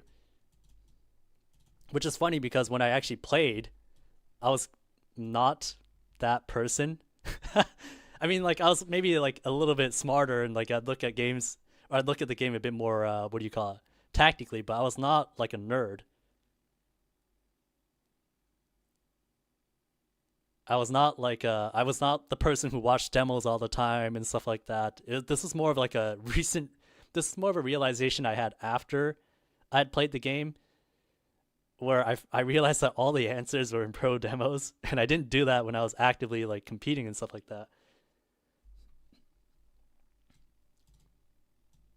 The lives that, or by the way, thank you for the follow, Edry2. The lives that you do are unique and not something anyone really does. They're made for high level CS, which is exactly the content I'm looking for. Thank you, I appreciate that. Um, yeah, if you could elaborate a little bit more on like what you'd like to see as well in the future, I'd love to know that. Because quite honestly, for me, like me streaming right now, like I'm just kind of going with the flow and just trying to figure out a format that I think people like. I don't really know what that is yet. So I'd love to have more information on what that could be. Have you noticed a difference in Kickstand's calling or gameplay this tournament you think could come from him not feeling as pressured? Honestly, I haven't really watched the matches, so this m0NESY demo I'm watching is the first time I've watched this match, so I'm sorry, I don't know. Bro, when is your next video? They're the best on YouTube. Probably in a week or so, maybe less. Thanks for the kind words, though. I've played on and off since 1.5. Oh, hell yeah. 1.5 is a long time ago. I've been playing for 13 years, and it wasn't until watching Mahone, specifically his Mirage Cat video, I realized how intricate the map designs are and how difficult it must be to update. When you say the Mirage Cat video, you're talking about the Blast one I made maybe a couple months back? So I haven't made a Mirage Cat one on this channel, unless you're talking about the one back in 2020. Do work. I've watched you since I was new in 2019, and I'm around top 1K NA, and it's still useful. Hell yeah, man. 2019, that's a long time ago. 2019, when I look at those videos, I'm I'm a little embarrassed by them. But at the same time, that's kind of what you need to do to get good at something. I've been playing since 2013. Hell yeah. Do you play chess? I don't actually play chess. So even though I talked about how I like the tactics in CS, I'm actually, when it comes to games or video games, I'm pretty I'm pretty basic. Please do more videos about alt players. I'll get to doing one someday soon. I know I haven't done one yet. I know there's people who ask for it, but there will be one day, sometime soon. How about Kerrigan as a coach? I don't know. I think he'd probably make a good coach, but we'll have to see when that will come. Because I think playing and coaching are very different things. If it's ingrained in you to still be a player, honestly, it's like I've had this question asked to me before too, where it's just like there are certain people out there who I don't think should give up playing just yet to become a coach. Because I feel to really become a coach, you have to really relinquish all feelings you have about playing. Otherwise, every time you try to be a coach, you're just constantly going to be thinking about how great it would be to play again.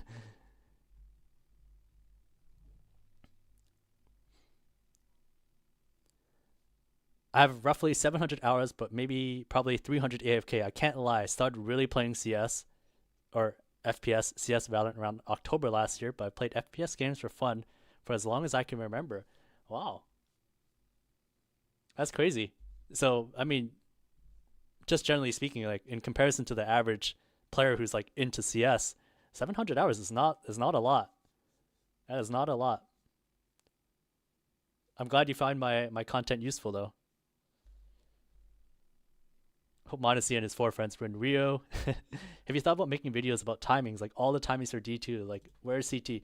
Yeah, I have thought about that. I think that's a common comment that I get on many of my videos where, they like the timing aspect just because, it's hard for you to test by yourself. So yeah, I've thought about that. Mostly on controller until up to 2022. That's crazy. Favorite IGL minus Hooksy. Favorite IGL. Ooh. Okay, I'm gonna be honest. My favorite IGL was Fallen back in 2016. 2016 was a very long time ago, but I think there's just something great about the way he structured his rounds, and he was such a good opera too. So I think that'd be my answer. Do you think it's worth watching pro matches to get better at pugs, even though a lot of pro matches are anti-strat and set plays? So I talked about this earlier. So the short and sweet of it is, I think it's worth watching both pro matches and pugs. I disagree with the sentiment of people saying that there's so much anti-stratting and all this stuff in pro matches that you can't take anything useful away from it. I think that's not true. They still hold angles the same way. They still take fights in the same way. They still work together in roughly the same way too. At least on a, what do you call it? On like a bomb site level, like how your cat player and B player work together on Mirage B. But that being said, in pugs, it's very useful to watch those to learn like gimmick type of plays that you can do by yourself, and it's less about working with your teammates and stuff like that. I think a combination of both is what's needed, because they're, like, I'd say the anti-stratting is not so prevalent that they play completely differently in pugs. That's not true. It is different enough that you probably can't take something that you've watched in a pro match and tell you and your 5 random players, or even your 5 stack who aren't like that serious about CS, to just do. But there are a lot of smaller things that you can take away from it.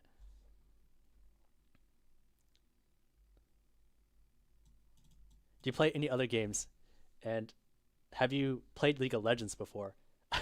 I've tried playing League of Legends before. It's not my game. Um, yeah, it's not my game. SSLR Rays, thanks for the follow, dude. Before Counter Strike, like I used to play racing games. I used to play games like Need for Speed, Midnight Club. You know, those were my kind of games before Counter Strike. Quite honestly. Thoughts on James? He has a very unique vision of the game. Yeah, man, James was, so back when I worked on NIP. So this is 2021. James teams were the one teams that we just could not figure out how to beat. The one with Virtus Pro, the one where he had what was it? Yakinder, Kickert, Sanji, I think, was on that team. That team, we just couldn't figure out how to beat them. I think what he's shown with Parry Vision really shows that if everybody buys into how he thinks about the game, that you can be very successful.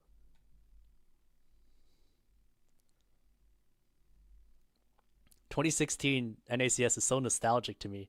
Hell yeah. I feel like going against Brazilian CS is so hard. What's special about their CS?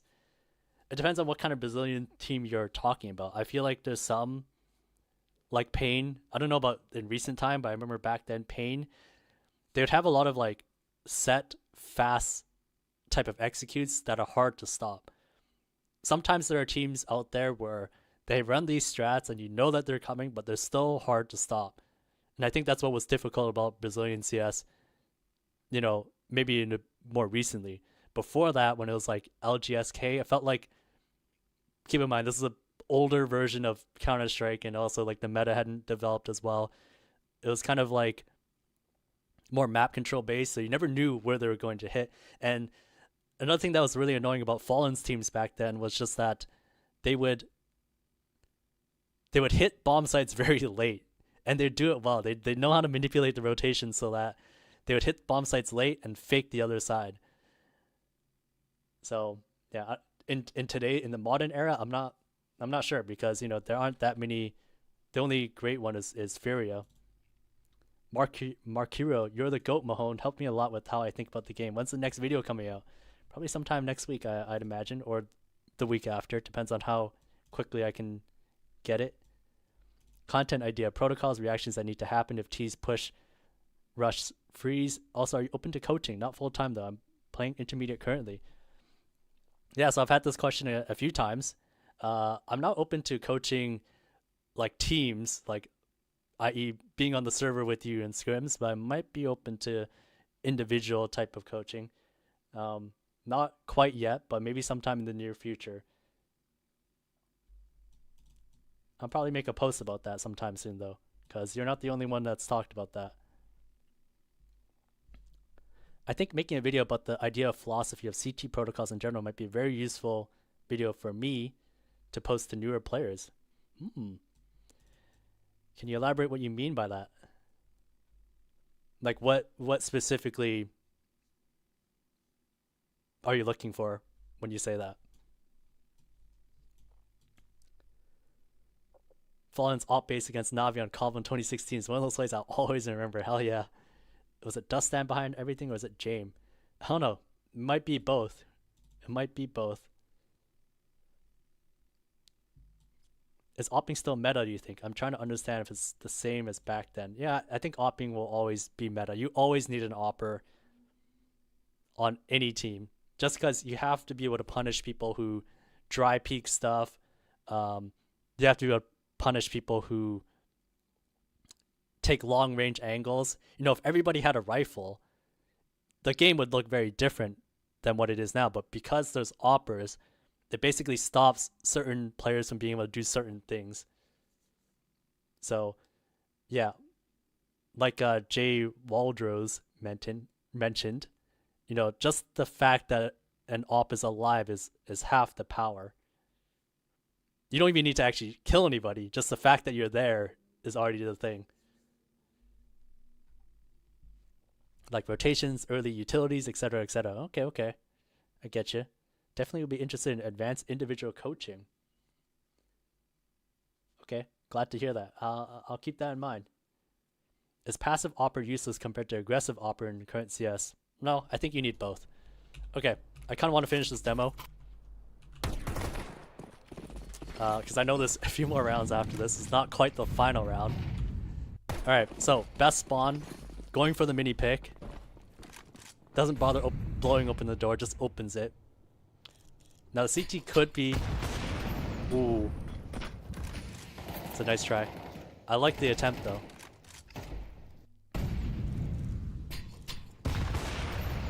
So... sometimes people like to jump up on this thing here. Like, of course he was just reacting in this certain...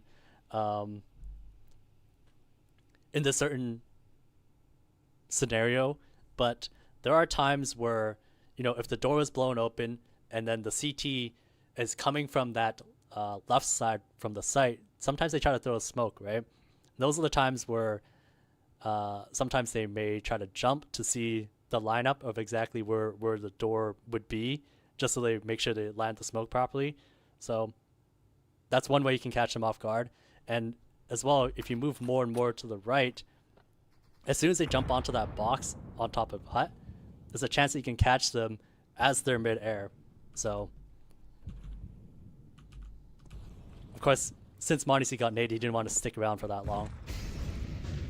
Okay, so right now it looks like Falcons are doing a bit of a upper fake, it sounds like, because Kickstand just threw a bunch of stuff upper, and they're waiting for some sort of reaction towards ramp. If not, they're just going to slowly walk out, which is what they do. m0NESY holds the long angle, Tessus clears up close. they end up getting the kills. And then 4v3 situation now. Ooh, that's an interesting smoke. I can't believe I haven't seen anybody throw it that way until now. So smoke off the silo so it lands towards the door. Gives you plenty of cover as well, because if the CT decides to swing out, they have to swing out fully. And then the fire extinguisher molly for the dark corner. Then after that, he's simply just going to hold towards the door side while the rest of his team scale up along yellow. And should be a pretty wrapped up round at this point. Last person towards ramp. Good side move, pretty nice there. Alright, so now we're into overtime. He has an op here again. We didn't get to see him go outside with an op too many times yet. This is the first time.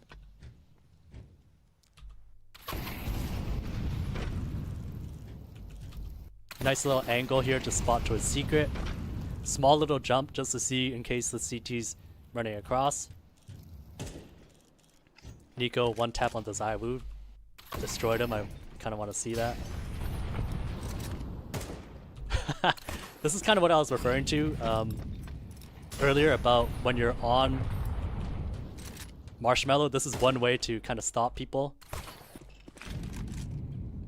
Because of how fast Nico goes, you know, I was still expecting that he's going to peek from the early timing, but then Nico swings around onto the very right side. This is the fast approach. One of them, at least.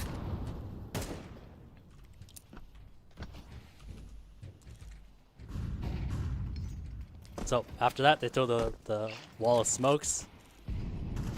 Molly for secret. And then m0NESY simply just holds towards the heaven side in case somebody peeks.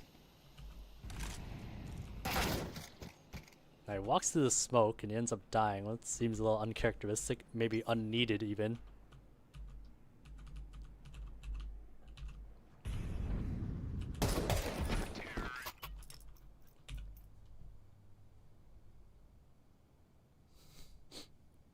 I was always curious about an opless team, and then I saw C9's opless and saw that was hopeless.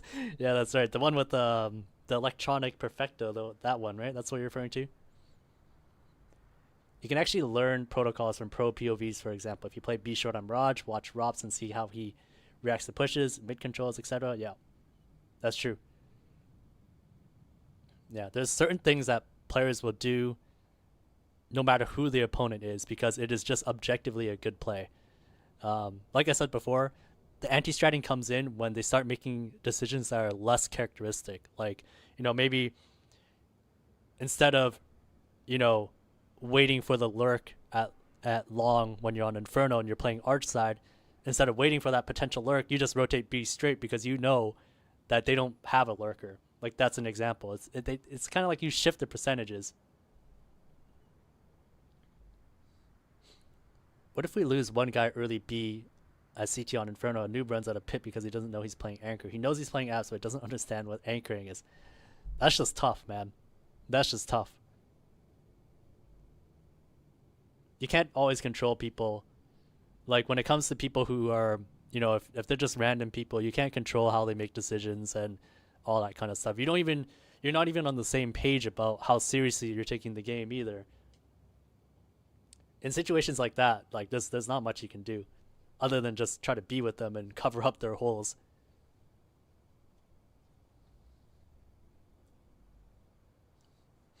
I have no problem with protocols, but I find it uncommon. Is that what you mean? Uncommon to find high aim players with low understanding of protocol? Pugs are not disciplined unless you are playing in a very highly skilled lobby. You can play your position as good as you can and that's it. Yeah. I mean, that's basically it. If you're playing with randoms, like, there's not much you can't control how much they care about the game. You can't control how good they are necessarily. Kind of just because, you know, if you're playing on a matchmaking platform, they try to balance it as much as possible. Okay, that is what you meant. You find it common to find high aim players with low understanding of protocol. Yeah, I mean, like, I think understanding like that aspect of CS. It just comes with playing with on a team, and one that you're not necessarily just gonna find or build in pugs. But that's what the videos are for, basically, for people playing pugs to get better. Can you make a guide regarding on how to read and keep track of enemy economy? No, that's probably a good one. It's one that I don't really think about or talk about just because it's kind of so much of it is just kind of reading the scoreboard and just keeping track of what their buys are in the current round, what their buy was in the previous, and then keeping track of this loss bonus thing. I think there's videos out there that other people have made. I mean, if you think that I would explain it better, then, you know, maybe I will. Probably not anytime soon, though, but one day.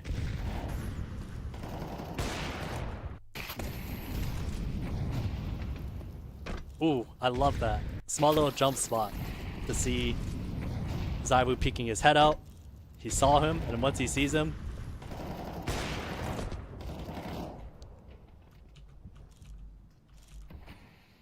it's these small little details that I talked about before, you know, that I think separate. Somebody asked me earlier about NA versus EU operas. It's small little details like that that I feel like, in general, I don't want to say every person, in general, EU operas tend to have the edge. But also, let's not forget, we're also watching m0NESY. He's a bit of a nerd when it comes to this kind of stuff.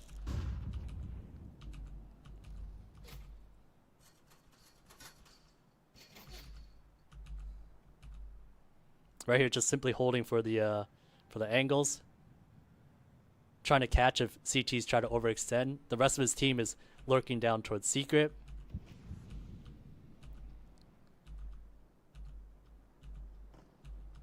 And, you know, he doesn't really need to do anything here. He just needs to hold this outside area, wait for his team to just basically work in, and then catch the rotations if they end up going down, or if they end up going towards him. Unfortunately, it seems like the rest of his team is starting to fall apart, so he has to come back. Finds the kill onto Apex on the left side, just holding, making sure that as his teammate scales across towards that left side there, that when he goes for the plant, he's able to catch them when they come in. And then Tessus also gets flames in vent. Good post plant. The biggest thing about being an opera as well that you know, I guess isn't stated as much as it should. It's just how important you are in the post plant. Like on Inferno, for example, on T side, you might feel pretty useless most of the time outside of the very early round where you're going for the banana pick or going for mid pick. But where your value is also in the late round. So you have to stay alive, because once you get positioned well in the post plant, you can lock down a round by yourself.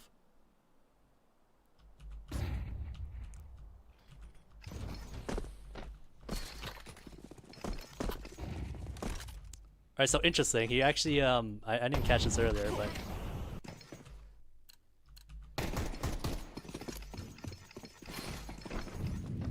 he actually goes with an AK first. Throws all the nades for his teammates to try to wrap towards Mini. Tries to spot if somebody comes out of Mini, and then he goes and picks the op back up.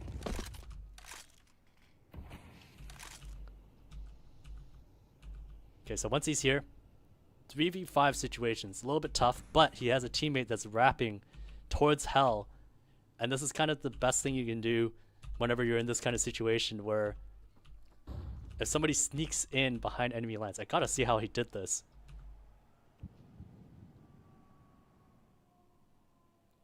That's crazy.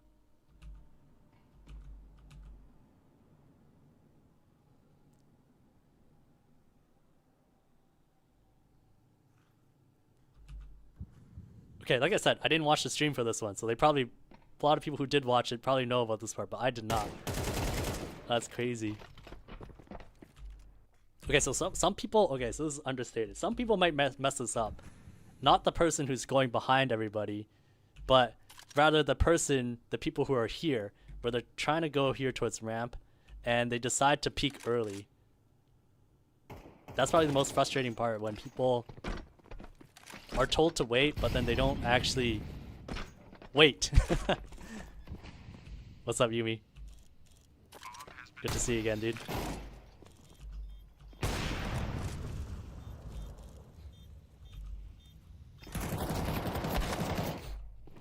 Ooh. Okay, so he's trying to lock down. So he throws a smoke here that blocks the doors. So it allows him to scale up, take a wider angle on the person towards sink. Unluckily,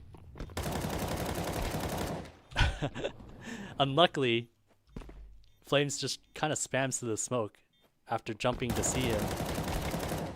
And then Kickstand's inside the smoke with him. Wait, does he win this round? No, he doesn't. Okay. Okay, I'm gonna read some of these. Like a stack on Faces. Like the Icelandic community is small, but you play with the same players over and over again. Find yourself teaching. Oh, sorry, I'm getting lost here. Find yourself teaching them and throwing videos at them. How big is the Icelandic community, anyways? I'm curious. I'd like to see Kickstand on G2. Yeah, it might be an interesting one. Economy guide would be nice. Maybe covering some subtle details or mental shortcuts or something like that. Yeah. No, I think there's definitely a couple mental shortcuts that you can use that aren't, you know, I think a lot of the time, actually I shouldn't say this. I'll just say back when I played, which is a very long time ago, it very much was just kind of reading this and looking at this. Actually, this didn't exist back in CSGO if I recall. Maybe not till later. But it was definitely reading this and just understanding and just kind of getting a feeling for it. But I don't know if there's a lot of people who've put them into words. Yumi, cool to catch you streaming. Didn't know you did these. Yeah, I normally I do these on YouTube, but I'm doing them on both. Well, I'm doing it on both right now.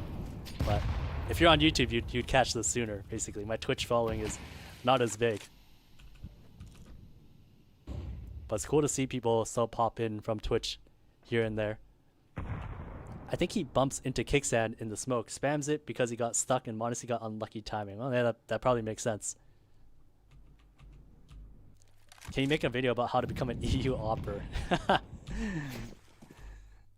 Alright, we're getting towards the end here. So, Molly towards the deep Molly. And then posting up on that CT box that we talked about earlier.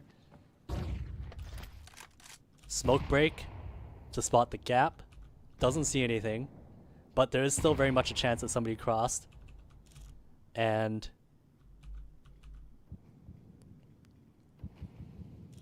a second layer of smoke, so they don't have any more nades. So at this point, it is very possible that they could be going down. But at the same time, m0NESY rotates towards heaven, knows there's a chance that it could be a pop, or ramp push. Thing is, he doesn't need to worry about ramp push because he's got two people already posted there. So he goes upper, tries to spot feet, then he's gonna re-smoke door. Now at this point, he knows that somebody could be outside, catches him. And when I say that somebody could be outside, I don't just mean the cross, I also mean he could have went through the smoke and then into big garage. Okay, so this might be a worthwhile death for him. So he ends up dying here, but he set up the trap for this ramp setup to come to fruition, and that's exactly what happens. That's an example of when you may not take the most advantageous fight, but you're doing it to set up the setup that you have from your teammates, where you know they're not going to expect 3 people at the ramp side.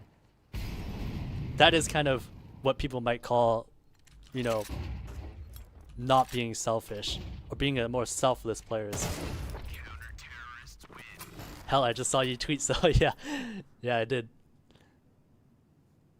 Fly to a European country to be a EU opper. I mean, that is technically the easiest way. How'd you get into analyzing CS, and how did NIP give you a shot?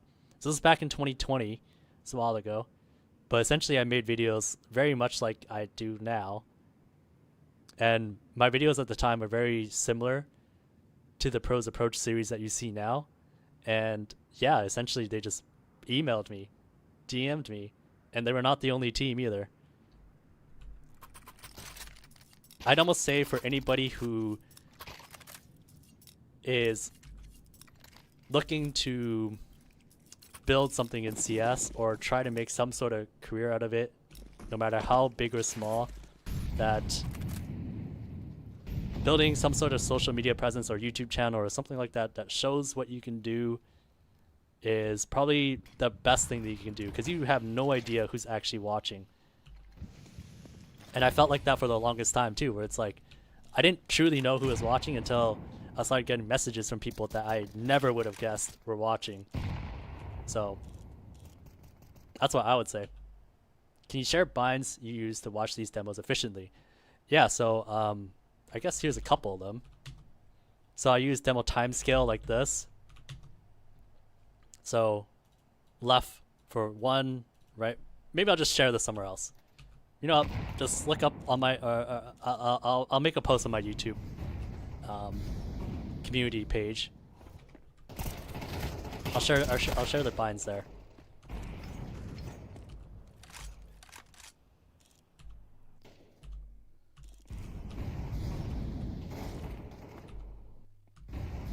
Alright, so right here we got m0NESY was holding outside, turns out to be a fast upper pop. 1v2 situation. Here's the bomb going down. Doesn't really have a whole ton of info on where the second guy is. He knows where this first player is. He just planted the bomb. Ooh, I like the way he approached that. Very small detail. I don't know if he wins this clutch. I don't think he does. But just the fact that when he comes in, he goes in on the very left side just because this is not too uncommon of a spot to play in, where you're behind the single box. But when he comes in, he kind of pats himself in a way where he minimizes how much he can be seen. He crouches a little bit. Is Apex even... It might be more clear from Apex's POV. Oh, he saw his gun. Maybe that'd work better with just a rifle.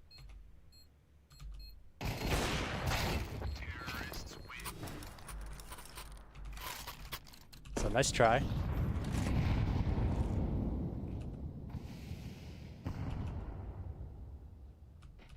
Okay, so this round he starts watching towards for feet at hut. Now remember in the previous half he actually went aggressive at hut.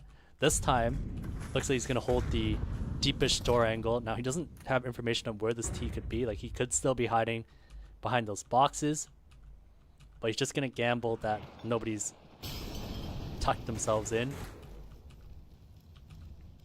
Sees a hand showing, catches romps. And now he knows that, okay, this is some sort of split just based on the pressure that's outside. This is the best spot he can use to cover himself from both door and mini at the same time. Drops the smoke so that he can fall back into more safety, give himself some more space. Now Kicksand, where did he come from? Okay, so they actually cleared door, so that's why he's able to safely jump towards the vent. At the same time though, looks like, do they actually have any info that they went ramp? Oh yeah, they should. Yeah, Tess's definitely hears it at this point, so they know. And m0NESY, he's just trying to clear things out as much as possible. Catches the player towards heaven, knows that there could be a player towards mini, just trying to play with them, set up the bait for the player who's underneath, which is Tess's. And that should be it. Apex, that's the last one. Could you reveal the other team who approached you if you don't mind? It was MIBR, the roster with Fallen Fur, those guys, and then the other one was Heroic, the Cadian Ston one. Do you have a community Discord server? I do not right now, not yet. Mahone, your content's so goated. Thank you, I appreciate that. Does Zywoo see m0NESY there? I'm not going to go back, so unfortunately that will be an unanswered question. But yeah, I think this is a pretty long demo. I did not expect that we would be watching this for almost 2 hours, 20 minutes, but there were you guys. There are plenty of questions that came in, and yeah, thanks for tuning in. Any last questions? I don't really have anything else at this point. I'm actually pretty done for now, and I hope you guys enjoyed your time here. If you guys have any suggestions, actually, for the people that are still here, if you have any suggestions on what you'd want to see for the next stream, let me know. What would you like to see? Because I'll admit, I'm still somebody who's kind of just figuring out, you know, it was only like a couple weeks ago that I just hit live and then just started doing stuff. But I want to figure out what would you guys actually like to see? I know you guys watch my YouTube videos and stuff like that, but this is a more, you know, less curated, more raw type of content from me. When's the next stream? I don't know. Maybe sometime soon. Maybe within the next week. Thanks for all the amazing content over the years. Thank you. I appreciate that. That means you've been around for a while. The playoff games are starting, so maybe a good game off that. Do you co-stream? I haven't done that yet. But maybe I can try getting permissions. If not for Rio, then maybe Blast coming up. I don't know.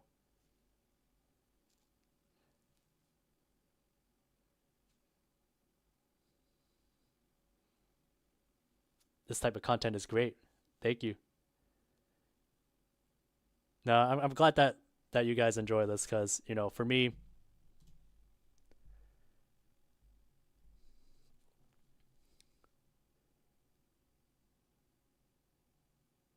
I'm not used to this kind of stuff, you know? By the way, if you need help setting up a community Discord server, I'd love to help you out because it does help out a lot. Thank you. I'll reach out if I need help. I appreciate that. Going in maps and just talking and answering questions, showing cool tips. Hmm. Yeah, maybe. Oh no, I'll think about it. You know, like I had the thought before of like trying to craft my videos. Sorry about that. About trying to craft my videos on stream, like trying to edit them, but I realized that that might be kind of tough.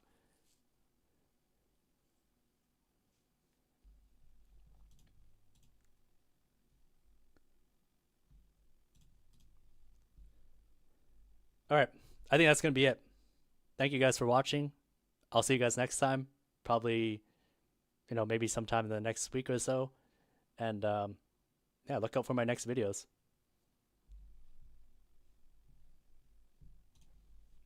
All right, have a good one, guys. Bye bye.